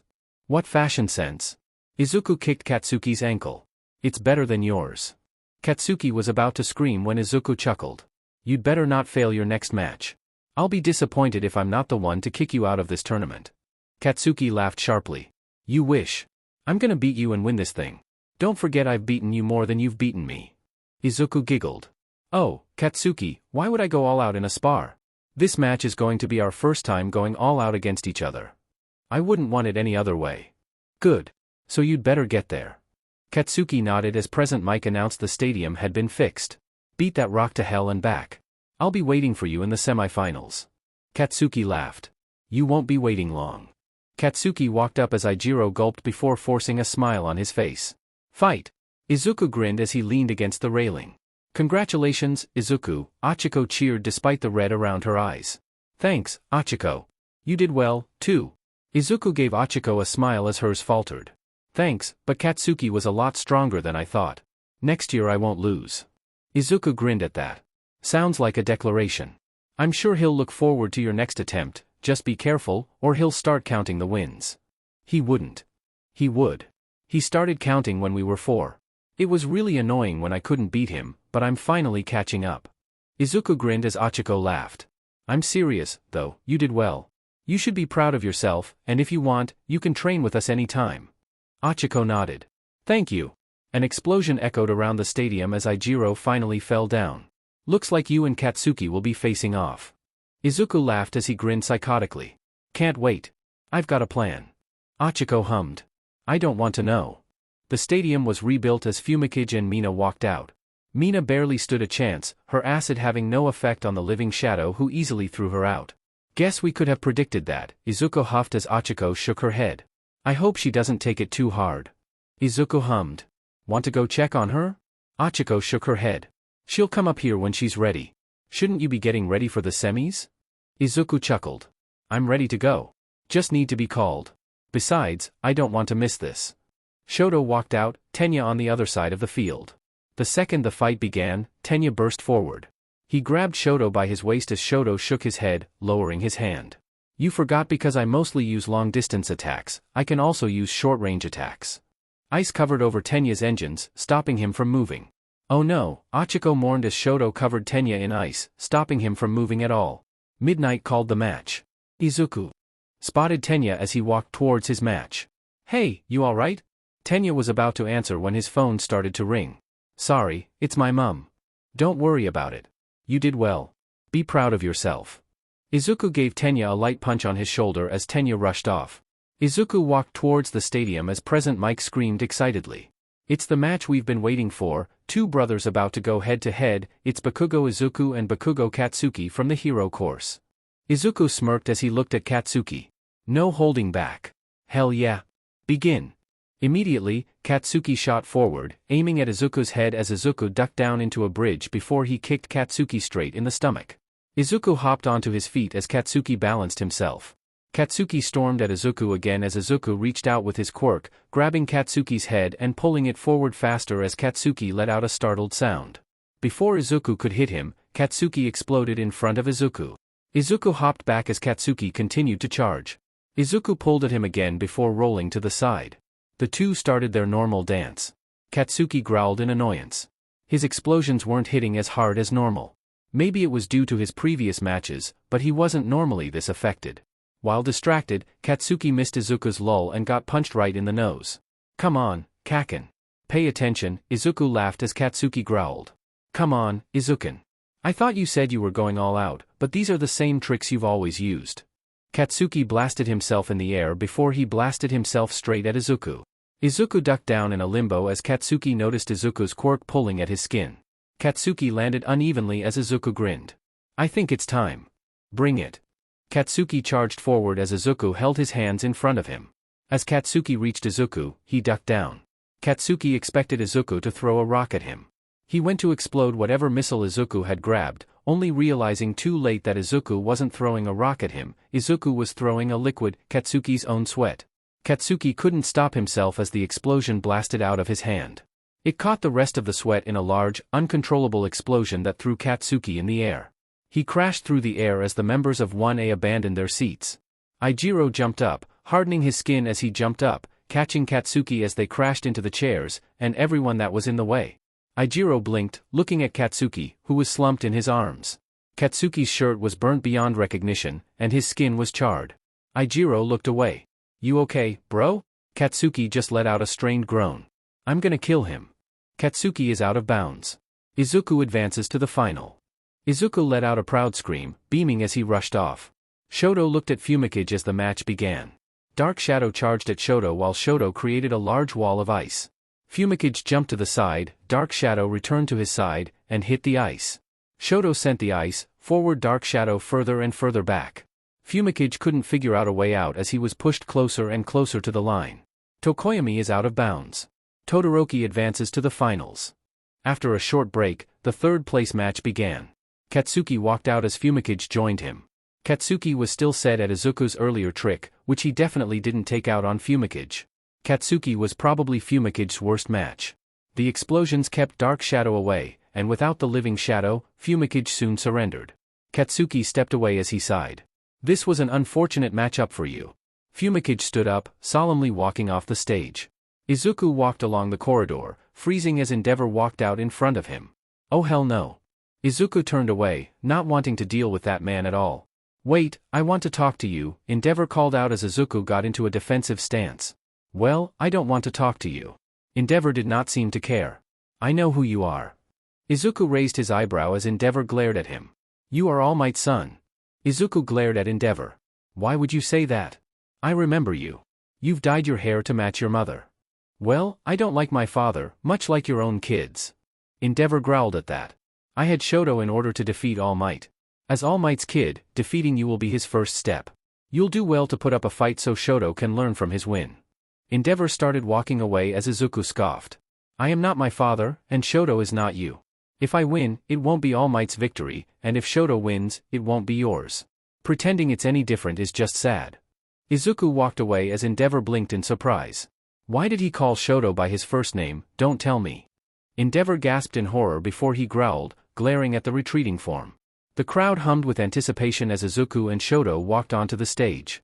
Endeavor and watched from the stands, an unknown weight on that match. It's the finals. The smart but rebellious class representative, Bakugo Izuku, versus the calm and collected, the icy cold student, Todoroki Shoto. Begin. The ice shot out as Izuku jumped to the side. Izuku pulled at the shards of ice with his quirk as Shoto made a walk to protect himself. Ice shot at Izuku as he continued to dodge and fling the ice at Shoto. Izuku had the feeling this match was going to end up one of endurance. The ice couldn't touch Izuku, and the shards Izuku was throwing weren't getting near Shoto. Izuku frowned as he watched Shoto. The ice was covering him, and he had started to shiver. Izuku wanted to give him a hug, but he worried that would just get him killed.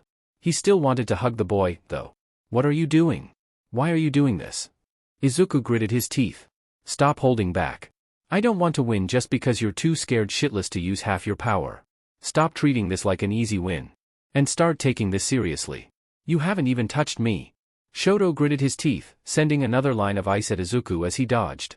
This time, Izuku didn't grab an ice shard, instead, grabbing a rock from beneath the cement.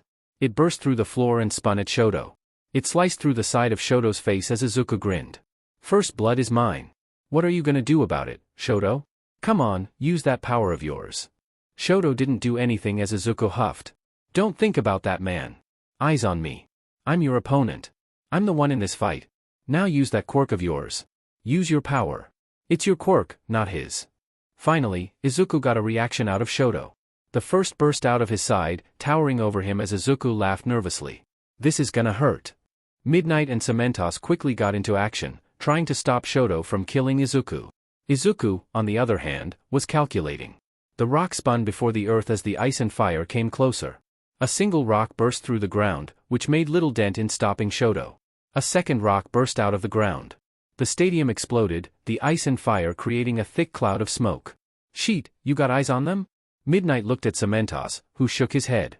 Present Mike was screaming. Holy wow, that was intense. Could Izuku even survive that? Look up, Aizawa ordered tiredly. Above the smoke, starting in a free fall was Izuku. The second rock was impaled in his shoulder, the momentum having thrown him in the air. Izuku narrowed his eyes, spotting Shoto in the clearing steam. He directed his fall, a skill he had learnt after the 6th time Katsuki had thrown him off a building, and crashed on top of Shoto. Shoto let out a shocked sound, coughing in pain as Izuku grinned. Now, this is a win I can be proud of. Before Shoto could do anything, Izuku jumped off him, the rocks hitting Shoto and throwing him out of the arena. Shoto slid to the floor, his shock seeping into every fiber of him. Todoroki is out of bounds. Izuku wins the sports festival. Izuku cheered, holding up his uninjured shoulder as his parents and Katsuki cheered too. How stupid can you be, impaling yourself like that? Recovery Girl scolded as Izuku rolled his eyes. Well, the plan I had involved hitting the rock into my nicely made armor gloves, but this school thought that was unfair. Izuku folded his arms as Recovery shook her head. If I had known this was your alternative, I would have approved that gear myself. She shook her head as she finished wrapping Izuku's arm into a sling. The wounds should be healed, but I want you to keep them in a sling until tomorrow. You'd better come see me tomorrow. Izuku grinned as he sat back. Sure thing, but you have to admit it was cool. Recovery Girl didn't seem pleased with that as she returned to her desk. Izuku got up to leave, pausing as he spotted Shoto sitting on one of the beds. He had been given the all-clear a while ago, but he hadn't moved. I'm gonna hug him, Izuku muttered to himself as he walked over. Shoto didn't move until the red shoes came into his vision. What do you want? Izuku leaned down, wrapping his good arm around Shoto and pulling him into his shoulder. What are you doing? I'm doing what I've wanted to do since you talked to me in that tunnel. I'm giving you a hug. Shoto didn't respond, seemingly frozen in place. Izuku stepped back softly, keeping one hand on Shoto's shoulder. You look sad. I'm sorry for getting you to use your fire when you didn't want to. Shoto frowned a little. When we were fighting, I forgot about him. I forgot what he did to me and my siblings, what his fire meant, what all of it meant. It was nice. Izuku smiled. I'm glad to hear that. Izuku paused before he walked towards Recovery Girl's desk and stole a pen. Izuku walked back to Shoto, stealing his arm and writing on it. What's this? My phone number. I seem to have broken something in your brain, it wouldn't feel right leaving without offering to fix it. So call me when you're ready. I'll listen to whatever you want to say. Izuku returned the pen before walking to the door. Though, if you don't contact me before Monday, I'll track you down. Shoto chuckled quietly as Izuku beamed. Izuku left, almost walking into Endeavor, who was giving him a look mixing anger and deep disappointment. What's your problem? I thought you were glad your child finally used his fire. Endeavor shook his head. Why did it have to be you? Endeavor walked into the infirmary as Izuku frowned in confusion. He decided it was better not to ask. Katsuki, Shoto and Izuku stood on the podiums.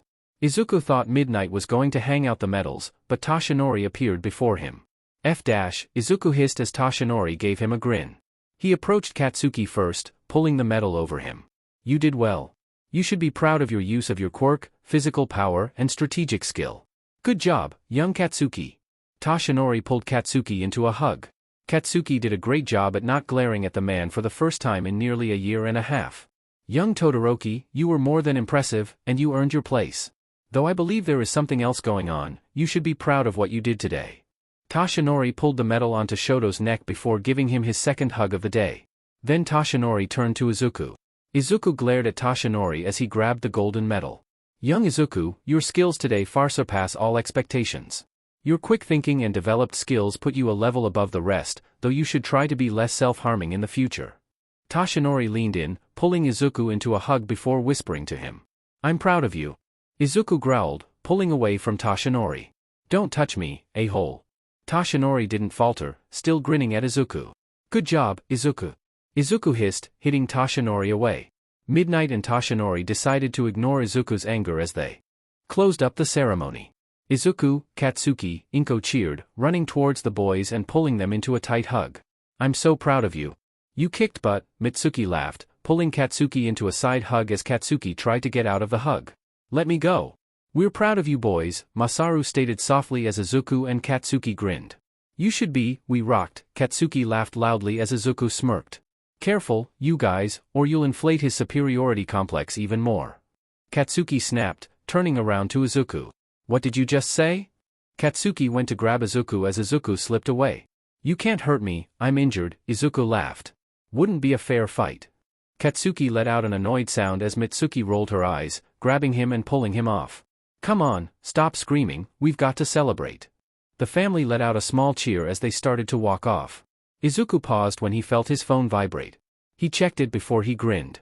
He had a single message from an unknown sender. Hello, Bakugo Izuku. Is the offer still there to talk? It's just Izuku. What's up, Shoto? Katsuki cursed as he rushed to get dressed. Izuku, get off the DMN phone and come on. Izuku scoffed, rolling over on his bed. I'm not the one half-dressed. He continued to text, unbothered by Katsuki's screams. Boys, if you don't leave now, Toshinori will ring the doorbell and try to drive you, Masaru warned. 10 seconds later, Izuku and Katsuki were running out the door. Bye, Dad. Izuku jumped down, bolting down the road. Mitsuki gave Masaru an odd look. Toshinori stalks on Tuesdays, not Monday. Well, they were going to miss the train. Mitsuki snorted. You know them so well. Izuku walked into the class, finally putting away his phone and looking up. He smiled as he abandoned Katsuki and rushed to Shoto's desk. Shoto was holding his own phone, spinning his pen absent-mindedly in his other hand. Heya, talking to anyone fun? Shoto blinked as he raised his head. Oh. Morning, Izuku. Izuku looked at the notebook Shoto had in front of him. Whatcha working on? Shoto picked up the notebook. I'm trying to study. Izuku scoffed, hopping onto Shoto's desk. Well, that's boring. Did you see the video I sent you? And like that, Shoto and Izuku fell into an easy conversation. What's all that about? Achiko looked at Izuku and Shoto in confusion as Katsuki scoffed. Don't ask me. Izuku's been texting that icy hot all weekend. It's annoying. Achiko let out a small squeal. That's so sweet. Achiko was about to walk over when the door opened, and Tenya walked in. The air grew still as everyone stared at him. Tenya hung his head, almost dragging his body around. Tenya, Izuku hopped up, walking over and pulling Tenya into a hug. I'm so sorry about what happened. If you don't want to be here, just say the word. I know a secret way out. Tenya forced a smile. Thank you, Izuku. Izuku pulled away as Achiko and Katsuki joined them. We're here for you, Achiko announced as Tenya nodded. Thank you. Their words seemed meaningless.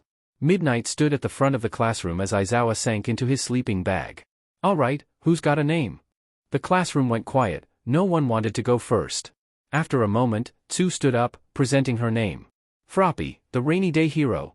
The class let out a breath, the anxiety melting away and being replaced with excitement. Do you have an idea? Katsuki leaned back as Izuku grinned. Of course. Don't tell me you've never thought about your hero name. Izuku paused before he grinned. Oh my god. You haven't. Izuku started laughing as Katsuki glared at him. Hey. It's not like you've super prepared. Yes, I am, moron. Izuku jumped up before Katsuki could hit him. My hero name is Polarise. Midnight pulled a face. That isn't exactly a heroic name. Izuku smiled a little shyly. Well, it's actually a reference to my parents. Their first fashion line was called Polarity, and Mum's degree was on polarizing opinions being linked to hostile architecture. Midnight let out a happy squeal. How sweet. Approved. Izuku slid back to his seat as Katsuki gave him a look. Isn't that the name on your hero outfit? I told you I was prepared. Katsuki scowled, lowering his head. They listened to the other hero names. Midnight turned to Katsuki in confusion. What about you, Katsuki? Do you have a hero name? Katsuki opened and closed his mouth. No. Midnight sighed. Well, you three without names can submit one later. Izuku gave Katsuki a look, poking his shoulder. Hey, you okay? Katsuki shrugged. I just couldn't think of one. I could help you brainstorm. Izuku grinned as Katsuki huffed. No way. Izuku shrugged, getting up and walking to Shoto's desk. Hey, how come you don't have a hero name either? Shoto frowned. I've never thought of one. I could help you brainstorm since someone doesn't want my help. Izuku gave Katsuki a glare as he glared back. You don't have to help me. Izuku grinned, stealing a spot on Shoto's desk. I like talking to you. Katsuki rolled his eyes. Fing simp. Izuku threw a rubber at Katsuki's head, hitting him solely in the forehead. Toshinori fidgeted before he spotted Izuku. Young Izuku. F off. Izuku crossed his arms over as he and Shoto stopped walking. Toshinori faltered, glancing at Shoto as Izuku rolled his eyes. He knows you're my SPRM donor, so you can say what you need in front of him. Toshinori nodded awkwardly. I was wondering if you had a plan for your internship. Izuku raised an eyebrow. Pick hero. Go to the hero. Follow the hero around for a week? Toshinori laughed a little. What I meant was if you had decided who you were going to. Izuku paused as he frowned. I've got plenty of offers. Toshinori gaped. Of course. You did very well in the sports festival. Toshinori fidgeted more. I was wondering if you would join my agency for internships. Izuku frowned. You're offering me an internship? Yes. Izuku thought as Toshinori placed a hand on Izuku's shoulder. You are by far the best in this school, and I want the chance to show you what I know. Izuku scoffed, whacking Toshinori's hand off his shoulder. Pass. I don't need your handouts. Izuku walked off. Shoto stared at Toshinori for a moment before he followed Izuku. That is a good offer. Izuku scoffed, rolling his eyes. He's only giving me that offer because he stalks me. Shoto paused. Maybe, but he is still the #1 hero, and he has never done internships before. If you take it, you will propel your career forward more in a single week than most could do in years. Izuku frowned. And if your father gave you an internship? Would you take it just because he's the #2 hero? Shoto let out a small sound. That is different. How? Izuku laughed. Your father's internship would propel your own career, and he would have a lot to teach you. Shoto opened and closed his mouth as Izuku grinned. Not fun when you're on the receiving end? Come on, let's get food. Izuku slung an arm around Shoto, about to drag him off when Shoto spoke. If you go to All Might's internship, I'll go with Endeavor. Izuku stared. Are you serious? Yes. Izuku sighed. You're making it hard to say no. That's the point. Izuku let out a dramatic groan. Fine. How dare you look after my future? You'll owe me for this. Izuku grabbed Shoto's arm, pulling him along. Starting with food. Hey, Katsuki, mind if we join you for lunch? Mina grinned as Katsuki gave her and her friends an odd look. Ijiro, Denki and Hanada all followed behind her. Why? You kidding? We bonded during that cavalry battle. We did? Mina laughed as she and the boys continued to follow Katsuki. Katsuki gasped as he suddenly stopped. Denki walked into Katsuki as he groaned. What the hell? The group followed Katsuki's gaze, spotting a tall skeleton-looking man with blonde hair, currently kissing the hero Blink. Isn't that one of the extra guards? Hanada chuckled. Blonde guy must be his boyfriend. Mina let out a happy squeal. Finally! Some gossip act? Katsuki grabbed her, pushing her and the other three behind the wall. What the dash? Katsuki shushed her. Hell! That's Izuku's dad. Blink? I thought your dad was a fashion designer, Denki muttered as Katsuki glared at him. Not Blink. The blonde one. That's your dad? Mina glanced at Toshinori. He's tall as F-. He's not my dad. He's Izuku's dad, and he's an a-hole who abandoned Izuku's mum to run off with Izuku's godfather. ODMN, Ijiro gasped as Katsuki nodded. Izuku hates him, and if he learns Blink is in any sort of relationship with him, Izuku will start causing problems for Blink too, and that will cause problems for everyone. So we didn't just see that. We know nothing. Keep your mouth shut. Katsuki gave Mina a pointed look as she sighed dramatically. Finally, some good gossip, and I can't say anything. What's the good gossip? The group jumped as they spotted Achiko, Tenya, Izuku, and Shoto. Nothing. The group blocked off the corridor as Izuku gave them an odd look. He tried looking past as Mina jumped up. So, have you chosen who you're gonna do your internships with? Achiko grinned. I only got a couple of offers, but there's one I think will be good for me.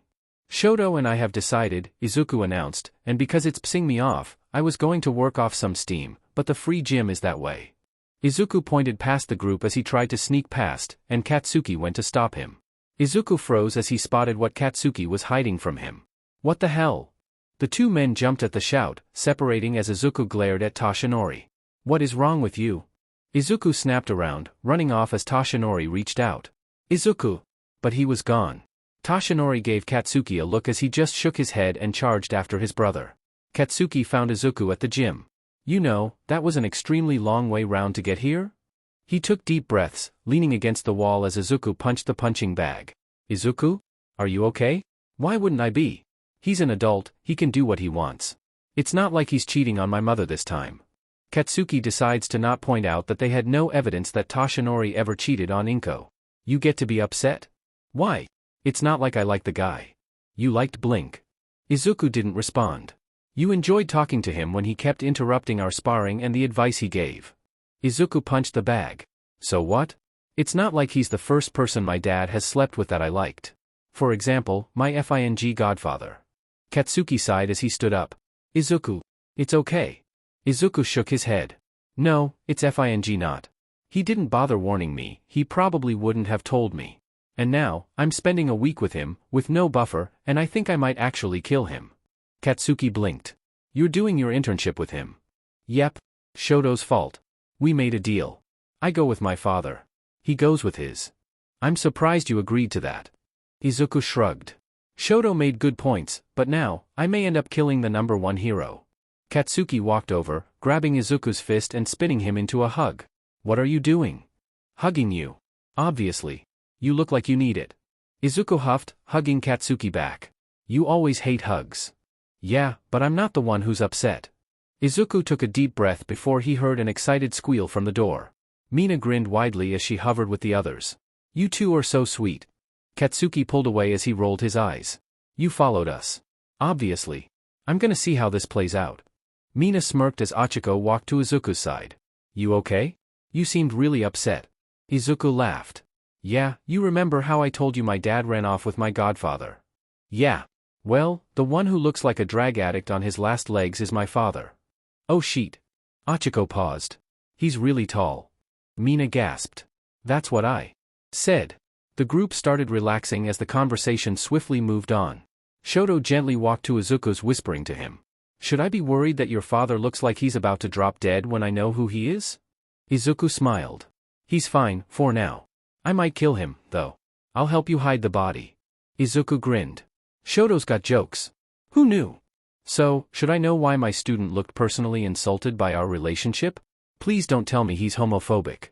Toshinori shook his head, looking almost completely devastated. He's not homophobic. He's my son. Blink paused, staring at Toshinori. Wait, are you married? I swear if you're married dash. I'm not. I swear I'm not. Inko and I Toshinori stumbled. I left her years ago, back when Izuku was still a baby. He's never forgiven me for it. Blink sighed. Well, that's the better of the answers, I suppose. Why didn't you tell me? Toshinori shrugged.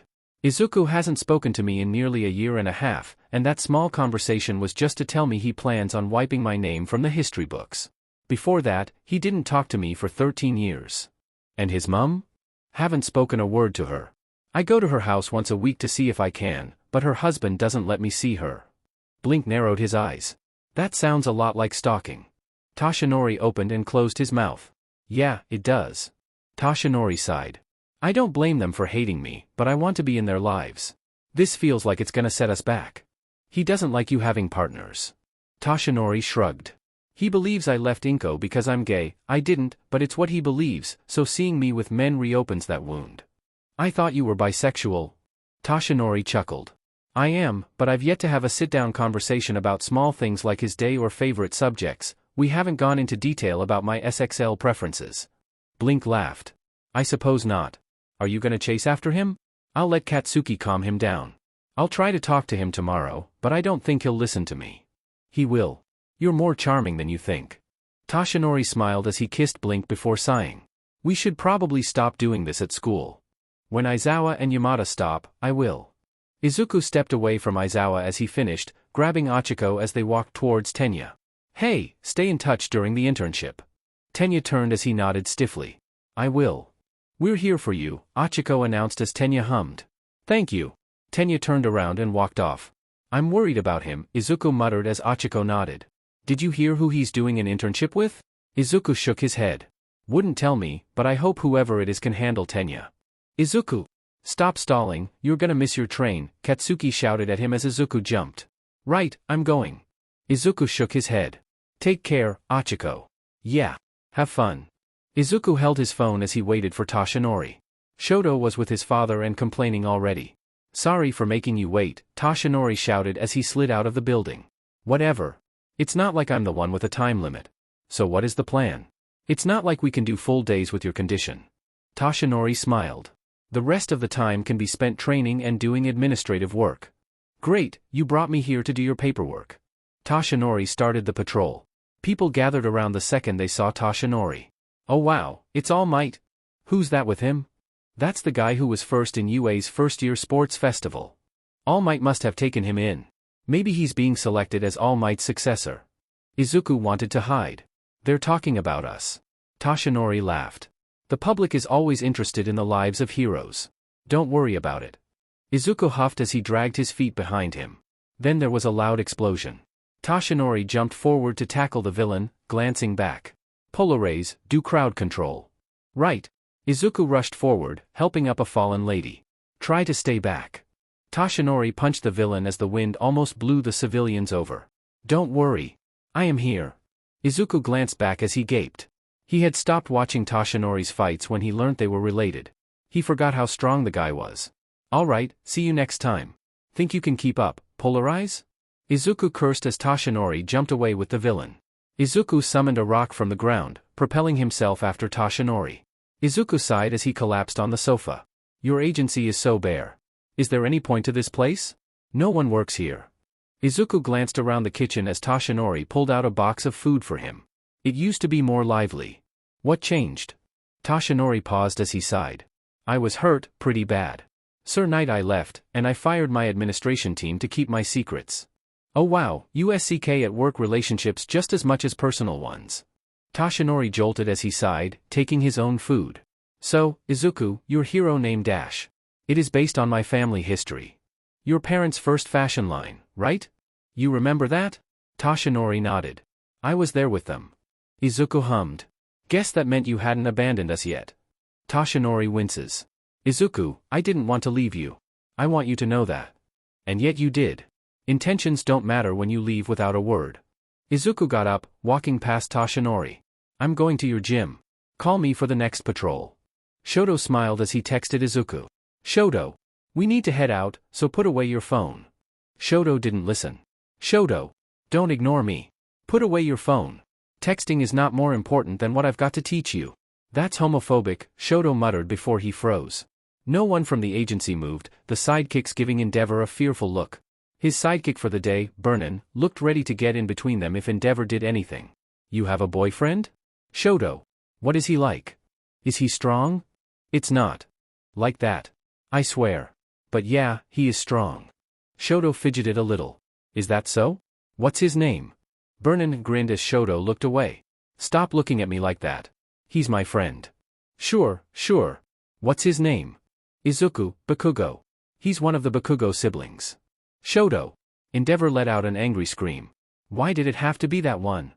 Shoto stepped aside. Can we just go on patrol now? Shoto is so shy, Burnin laughed before she turned to Endeavor. Does it really bum you out that much? I didn't take you for the homophobic type. I'm not. It's just, why that one? He was supposed to be surpassing All Might's child, not dating him. Burnin hummed. Oh, that makes sense. Wait, what? Shoto stared in shock. How did you know that? I've met that kid before, Endeavor scoffed. And you're not allowed to date that one. Any other but not that one. Shoto gritted his teeth.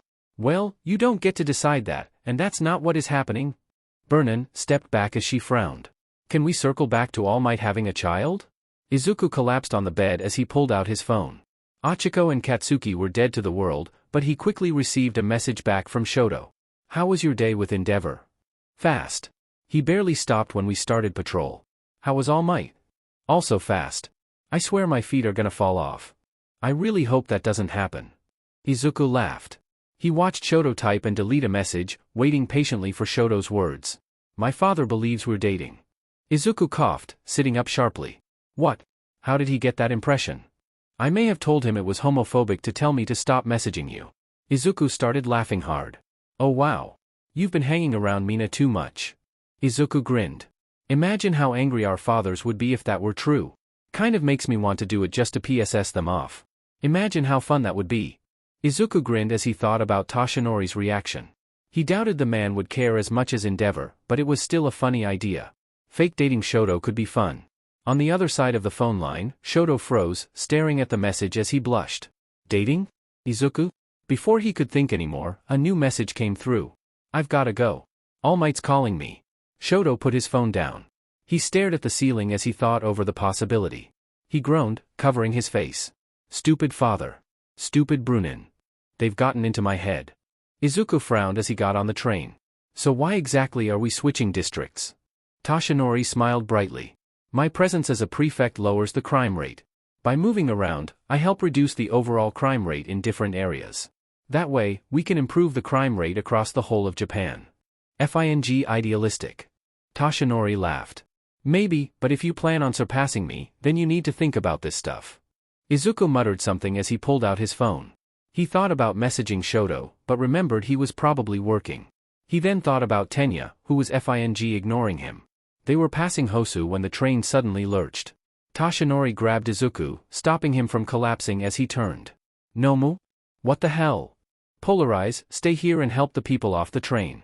Toshinori charged at the hole in the train, jumping out as Izuku opened and closed his mouth. Hosu was on fire, explosions and panic spreading through the city. Tenya, Izuku frowned before he jumped out of the train. He caught himself before he landed, and then he started running. Izuku ran down the alleyways, looking around each one until he spotted it. Making a sharp turn, Izuku ran towards Tenya. He was pinned to the floor, a sword in his shoulder and a villain standing over him. He grabbed the villain by his shirt, pulling him away from Tenya before punching him. The villain jumped away as Izuku glanced at Tenya. Tenya! Can you move? Izuku, go away. This has nothing to do with you. What the hell are you talking about? Izuku snapped. Do you want to die? Izuku considered grabbing Tenya and running whether he liked it or not, but then he spotted Native slumped against the wall. This has nothing to do with you. That man hurt my brother. Because of him, my brother can never walk again. I need to avenge him. I am Ingenium. Izuku gritted his teeth as he typed on his phone behind his back. You keep talking, fake hero. Stein drawled as he glared at Tenya. You're the hero killer, Stein, Izuku questioned as Stein gave Izuku a look. You're Izuku Bakugo. You know me? You're the one interning with All Might. You think you're worthy of him? Izuku sent a mental, thank you so much, to his father for getting him this villain's attention as the villain charged. Stein sliced at Izuku's head as Izuku pulled the sword away. Izuku kicked Stein before jumping back. He needed a plan. Stein threw a knife at Izuku. Scratch that. He needed to survive first. Izuku redirected the knife from his face, hissing as it cut into his palm instead. Izuku grabbed trash, throwing it at Stein as he dodged. Stein tried to stab Izuku as he ducked down, springing himself away. He threw more trash at Stein, who whacked it aside. Stein grabbed Izuku's arm, liking the blood off his palm as Izuku froze, collapsing to the floor. Sheet. Stein stood up taller. How disappointing. I expected more from All Might's chosen student. I will deal with you in a moment. Stein turned to Tenya. First, this world must be purged of false heroes. He held the sword above Tenya, stabbing it into his arm. Tenya, Izuku called out weakly. Izuku wished he could make his body move, but it was doing nothing. Vaguely, he wished someone would help. He would take any help, even his father's. Then I shot through the alleyway. Izuku, you need to be clearer in your messages. I almost wasn't here in time. Izuku let out a relieved sound. Shoto. This guy seems to have a paralyzing quirk. It uses blood to activate, so don't let him get close. Got it. Shoto switched to his fire as Stein dodged. Stein charged forward as Shoto covered the alleyway in more ice. Stein jumped from ice spike to ice spike, shooting forward. He swung his blade at Shoto, who burst into fire. Stein jumped back, landing at the other side of the alleyway and holding up his blade. It had small droplets of Shoto's blood on it. No, Izuku shouted as Stein liked the blood. Shoto went down as Izuku struggled. He needed to move. Stein walked towards Shoto, looking over him. You are all false heroes who only think about glory. None of you could beat me, only one has that right. Only All Might is a true hero. Stein looked ready to stab Shoto as Izuku shot forward. Stay away from them. Izuku flattered himself against the ground as the trash can shot past. It slammed into Stein, sending him to the ground. Izuku laughed. Guess your paralysis doesn't last that long on me. Before Stein could recover, Izuku threw everything he could at him. Tenya, I know you're angry and you have every right to be, but do you think your brother would want you out here risking your life? Get up and start being an actual hero, not a killer. Stein grumbled something about blood types before he charged. Izuku pulled the swords away, sending them into the walls. Stein went to stab Izuku, who managed to dodge, only for Stein to elbow him in the nose with a sharp crack. Izuku cursed as the blood poured out. Shoto stared in horror as Stein went to get the blood. Then Tenya kicked him away. Tenya. Izuku grinned as Tenya stumbled. My limbs still feel heavy. Think you can kick him again? Tenya nodded as Izuku threw more stuff at Stein. As he rushed forward, Izuku grabbed something from behind Stein, hitting him in the back of the head. Before Stein could recover, Tenya shot in front of him, kicking him harshly in the stomach. Stein flopped to the floor as Izuku paused. Did we kill him anyway? Tenya leaned down before shaking his head. He's still alive. Izuku smiled. Good. Izuku turned to Tenya, walking to him before punching him in the face. Now what the hell is wrong with you? That was so dumb. You're meant to be smart, not doing vigilante justice. Tenya stalled, unsure how to respond. Izuku, Shoto called out as Izuku paused. We should tie up Stein. Fine, but this isn't over. Izuku gave Tenya a threatening look before looking around for a rope. With Stein tied up, Izuku, Tenya, Shoto and Native left the alleyway.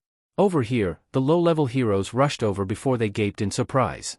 Is that the hero killer? Shoto. Endeavor blasted through the air as Toshinori landed in front of the group. Izuku.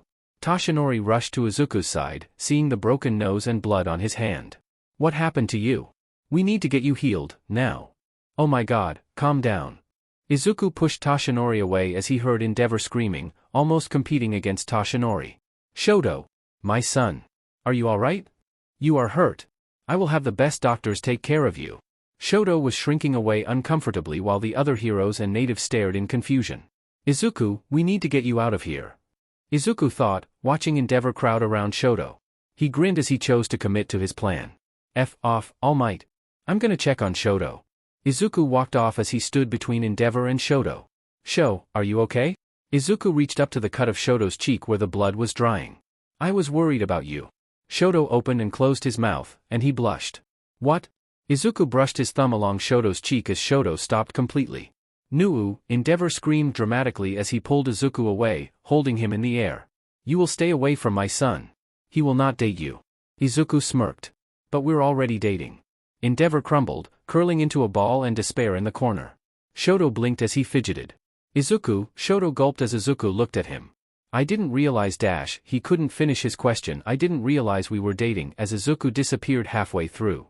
The heroes turned in shock as the Nomu flew off with Izuku in its claws. Izuku! Shoto went to charge after Izuku when Endeavor stopped him. You can't use your quirk. Then you do something. Endeavor turned before he cursed. I'll kill the kid. All Might, Shoto begged as All Might went to jump, but the fight had already taken a lot out of him. Stein started running. Izuku saw him getting closer as he did probably the most stupid thing he could. He wrapped his quirk around Stein, pulling him closer. Stein stabbed the Nomu as they fell out of the sky. Izuku didn't have time to slow his fall as he crashed into the ground with a crack. He winced as he sat up. Stein was shouting about something. Izuku knew he needed to stop Stein or run away or do something, but he couldn't do anything. Then Stein stopped moving. The heroes didn't move for a second before they rushed in. Izuku! Toshinori rushed to Izuku's side as Izuku grabbed his shoulder. Are you okay? Izuku nodded. I think I broke something in the fall. Toshinori wasn't waiting anymore, picking Izuku up. Hey! Put me down. You're going to the hospital. Now. Endeavor snuck closer to Shoto. If you try to pick me up, I will kill you. Endeavor snuck away. Toshinori turned to the other heroes. I trust this Nomu and the hero killer to you. Wait 1 second, Izuku screamed, blushing a little. Tenya is more hurt than I am, and Shoto and Native also need to go to the hospital. Toshinori paused before walking to Tenya, picking him up as well.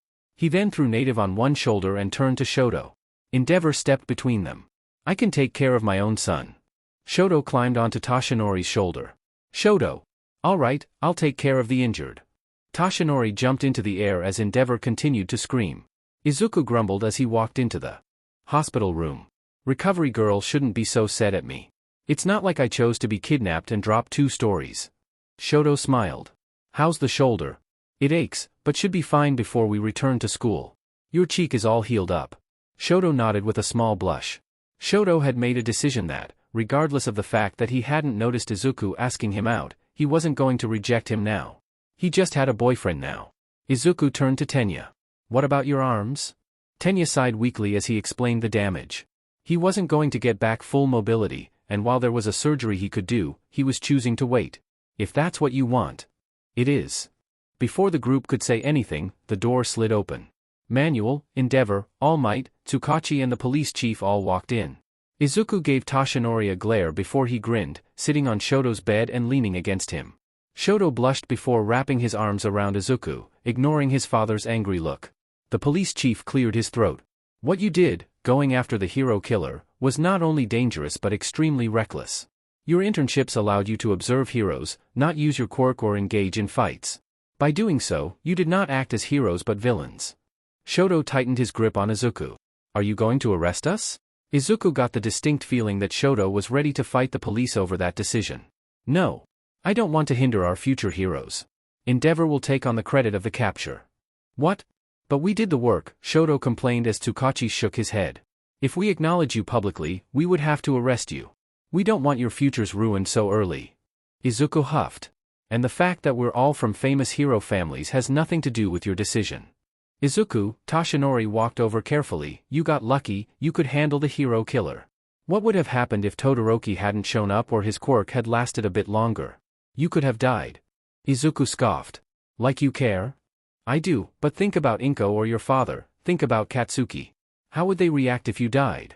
Izuku lowered his head in shame. Manuel, I apologize. I disobeyed you and put my friends in danger, Tenya announced as he bowed deeply. Manuel smiled, giving Tenya a light chip to the head. It's okay, but in the future, listen to your mentors. Endeavor looked like he wanted to say something to Shoto, but didn't want to approach with Toshinori in the path.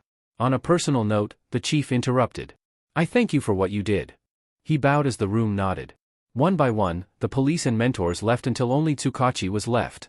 Izuku, he called, fidgeting a little. Izuku glared back, crossing his arms over. What do you want? I thought the chief said everything. Tsukachi paused before he sighed. If you're acting out because of your father dash. Why would my helping my friend be because of that SPRM donor? Tsukachi took a deep breath. Listen, I know I've messed up, but I don't want you throwing away your future. You have no right to talk about my future when you ran off with my father. Tsukachi paused as he blinked slowly. What? You think I and Toshinori? No. Oh no. I left because Toshinori convinced me it was the right thing to do, not because we were involved. Izuku stared at Tsukachi. Oh. You still shouldn't have left. I know. He's your father, he's persuasive.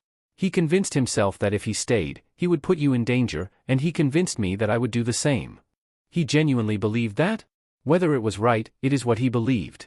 He made me believe it was the right thing, but I should have never compromised myself, and I shouldn't have left you and Inko alone. We weren't alone. Tsukachi nodded as he awkwardly turned around. Before he left, Izuku sighed. You should come to dinner. Mum misses you. I would like that. Shoto walked into the classroom. It was empty as it often was. The only people inside were Yaoyorozu and Ida. Hello again, he greeted awkwardly as Ida smiled. Good morning, Shoto. Shoto decided he did not want to talk to Ida. That was too much effort for this early in the morning. Instead, he sat in his normal seat and started messaging Izuku. Izuku was able to return to working with Toshinori a couple of days after the Hosu incident. The media was still going mad trying to figure out why Izuku was the chosen student. Theories ranged from the truth, a secret love child, to wild guesses like a more creepy relationship between the two. Apparently, his parents weren't happy with any of the theories, but they also weren't happy with how Izuku got hurt, so that just sums up their current position. Morning, Shoto, Izuku interrupted as Shoto jumped. You look focused? You father on the line? Shoto opened and closed his mouth. No, I was going to message you, you're early. Izuku laughed.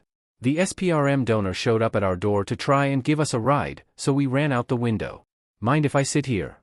Shoto nodded, expecting Izuku to sit on his desk like he normally did. Izuku sat on his lap. Shoto let out a startled sound as a different startled scream came from the door, followed by pained coughing. Izuku laughed. He's still watching me, so I thought it would be fun to watch him die. Shoto nodded, though he did not hear a word Izuku just said. Oh my god, Izuku. Have some fing decency, Katsuki shouted across the classroom as Izuku stuck out his tongue. Don't be homophobic, Katsuki. Izuku and Katsuki began arguing as Shoto regained his breathing. He started relaxing, wrapping his arms around Izuku. When he did, Izuku smiled at him. Shoto couldn't handle the smile, laying his head on Izuku's shoulder to hide the blush.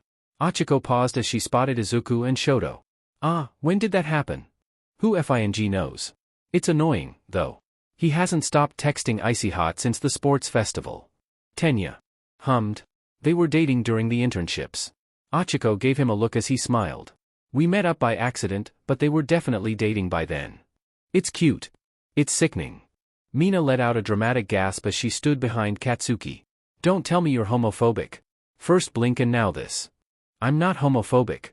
Izuku hasn't stopped talking about Shoto since the sports festival. That's the sickening part, and you know our problem with Blink has nothing to do with him being gay and everything to do with him fing Izuku's dad. What? Aizawa gave Katsuki a look as the boy muttered under his breath, embarrassed. Aizawa chose not to think about what he just overheard. Izuku grinned as the day ended. Hey, should we hit the training compound? Get a start on training for the exam. Katsuki hummed. If we only spar against each other, we'll get too used to it. Is that something Best Jeanist taught you? It's common logic, Katsuki growled as Izuku rolled his eyes. Hey, Shoto, want to train with us tonight? Shoto opened and closed his mouth. Train? Yeah. Like sparring, some studying, food and maybe a film. Shoto paused before he walked towards the group. That sounds nice. Izuku grinned. Achiko? Tenya? You in? Izuku missed the way Shoto's eyes widened as he shifted his opinion of what was happening from date to double date.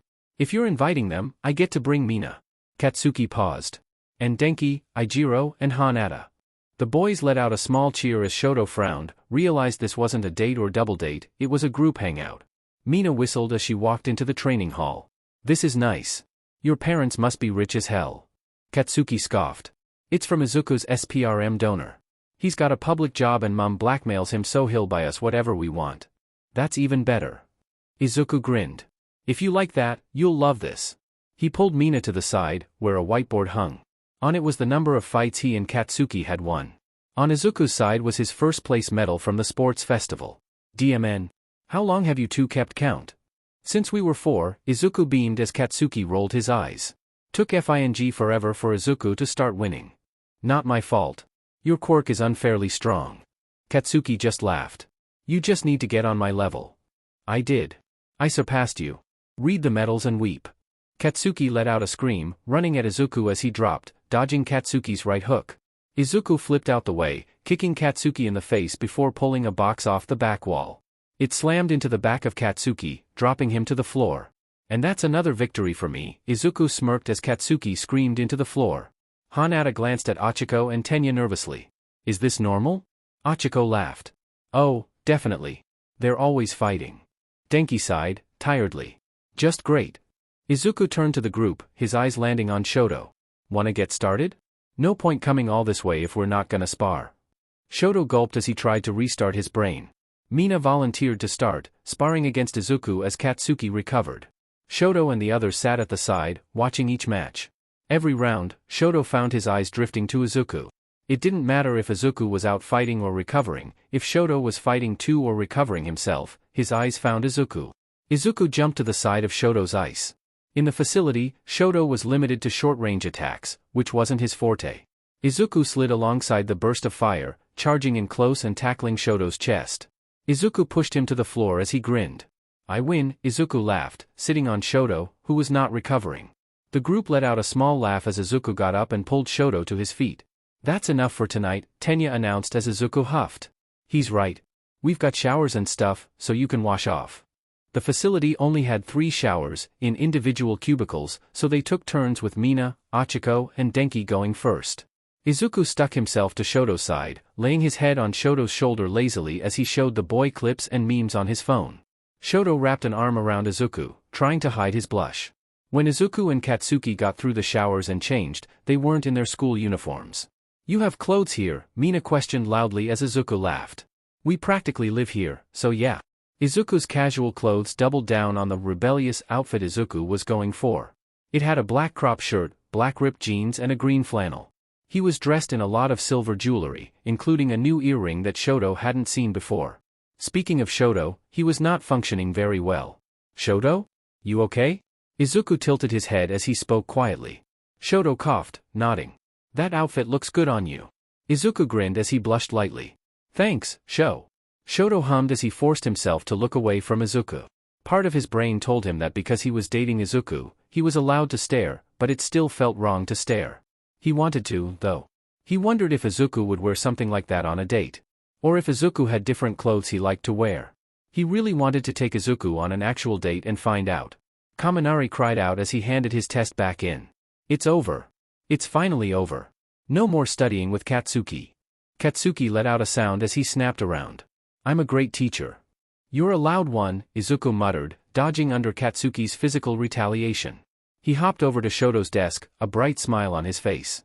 How did you do, Shoto? Shoto blinked, putting the last of his supplies away. I actually enjoy that test. I enjoy modern literature. Izuku chuckled. Feels like something you would like, posh boy. He gave Shoto a teasing grin as Shoto blushed. Maybe I should force my dad to buy you a library. I swear, Endeavor would probably make an entire city of books if we did that. It would be good for the people. Shoto laughed, standing up and taking Izuku's hand. Izuku blinked, tilting his head before deciding to just hold the hand. The class gathered, listening to Aizawa and Nizu's explanation of the final physical exam. It sounded like hell. Bakugo and Bakugo, your opponent will be. Aizawa paused as Toshinori walked out. Me. Katsuki's eyes widened as he paled. Izuku frowned, scowling at Toshinori. Shoto placed a hand on his shoulder, trying to calm him. Izuku took a breath, crossing his arms. Aizawa finished the list as he smirked. And lastly, Yayorozu and Todoroki, your enemy will be me. Shoto and Yayorozu both shared a look as the students were given time to plan and get ready. Shoto glanced at Yayorozu as Izuku chuckled. He took Shoto's arm, pulling him towards the girl. Hey Momo. Momo glanced at Izuku as she smiled. Hello, Izuku. Katsuki gasped. Since when did she spot calling you Izuku Bakugo? Izuku smirked. When we became friends. Come on, we should plan or none of us are surviving this test. Izuku linked his arm with Shoto's and Momo's, pulling them along as Katsuki trailed after them. Katsuki glanced at Izuku as they walked into the fake city. So you're going to listen to the plan, right? Of course, Izuku answered too sweetly for Katsuki's taste. They barely got anywhere when there was a loud crashing sound as the road was blasted apart. Toshinori walked out, an evil smirk on his face. I am playing the villain today. I don't need to worry about damaging the city. In fact, it's better I do. Run, Katsuki ordered, grabbing Izuku and pulling him out of the way. Izuku slipped out of Katsuki's grip, grabbed a rock from behind the earth and launched it at Toshinori. The man punched the attack, shaking the city again and forcing Izuku to jump back. Izuku, I said run. Katsuki picked Izuku up, carrying him into the alleyways. Katsuki, let me go, Izuku struggled as Katsuki glared at his brother. No way. I want to pass this exam. Katsuki kept running, dumping Izuku in a back alley. Toshinori continued to destroy the city behind them. He's not holding back. Izuku scowled, crossing his arms. So? Can't we stick to the plan? Katsuki gave Izuku a horrified look. We will die if we do that? He's handicapped and we had a plan. Why do you throw it aside so easily? Because I want to pass my exam, Izuku. The best way for us to do that while he's destroying the city is to flee. Izuku glared, watching the destruction. I don't want to run away. Katsuki sighed painfully. Izuku. No. I won't run away. It's an exam. It doesn't matter. Not to me. Katsuki frowned, grabbing Izuku's shoulder. Okay, this is what we're going to do. Toshinori was getting worried. Izuku and Katsuki had disappeared into the city. He kept destroying the city, praying he was not accidentally killing his son and his son's brother. Aizawa was going to start calling him biased if he didn't figure out a way to lure Katsuki and Izuku out. Toshinori's step faltered as he felt a rock slam into the back of him. He stepped forward, glancing around him. Katsuki shot from the corner, blasting at Toshinori as he grabbed the boy's leg. He swung Katsuki around, throwing him through a nearby building. Izuku jumped out, holding one of Katsuki's gauntlets as he pulled the trigger. The explosion hit Toshinori point-blank in the face. Izuku cursed, the kickback hurt a lot more than he was expecting. Toshinori stepped back but remained standing. The embers danced off his skin. He reared back, slamming down as Izuku jumped to the side. Katsuki sparked around the air, charging at Izuku and grabbing him. He picked Izuku up, blasting the boy away. Time to go. Izuku was about to complain as Katsuki glared at him. You promised. Izuku stopped struggling as Katsuki rushed forward. He got a few hundred meters before Toshinori jumped in the air. Katsuki threw Izuku out of the way as Toshinori crashed down on him. Katsuki coughed as the ground broke under the force. He twisted his body, pulling the trigger and hitting Toshinori with another blast. Toshinori jumped back, wiping the ash from his face. Izuku jumped to his feet, pulling rocks and rubble towards him. They crashed into Toshinori's back as he turned. With a single strong punch, everything was destroyed. Izuku stumbled back. He had worked with Toshinori, he thought he understood the man's power, but it was barely anything compared to what he could do. It was terrifying. Izuku, run, Katsuki hissed as Izuku looked at him before looking back at Toshinori. Toshinori walked to Katsuki, picking him up and throwing him down the road again. Katsuki groaned, going still. Izuku watched his breath. Katsuki wanted to run, but he was incompetent, and Izuku was left standing. Unharmed. Izuku paused. He was completely unharmed. Toshinori hadn't touched him. Don't tell me, Izuku almost laughed. Toshinori didn't want to hurt him. He could use that. Izuku charged in. Toshinori waited for the rubble to fly at him, but it didn't. Instead, Izuku kicked him in the face. He started darting about, sliding under Toshinori's tamed attacks. He landed hit after hit as Toshinori stumbled back. They didn't pack much of a punch, but Izuku was fast, and he landed a lot of punches. Toshinori could feel the judgment Aizawa was probably giving him. All the teachers would know he was pulling his punches, Izuku clearly did. A rock slammed into his head as Izuku jumped back. His eye is twitching. Is this really all you can do? How pathetic. More rocks slammed into Toshinori as Izuku pulled his foot from under him. With Toshinori on the ground, Izuku took a supporting piece of rubble from a tower, crashing it on top of the hero. Izuku glared down at Toshinori. You make me sick. I don't want your pity to win this fight. I don't want your help to become a hero. I don't want you to dictate my life. Izuku slammed rocks into Toshinori as he coughed. He pushed the rubble off him, rolling to the side. Izuku glared at Toshinori, anger flaring through every part of him. You're so pathetic. Izuku started walking away, going to pick Katsuki up. However, he didn't get there. Okay, sadly the chapter is over. And if you enjoyed the video, just leave a like and subscribe with post notification, so when the next chapter is ready, you will be notified. Okay, see you in the next video. Bye.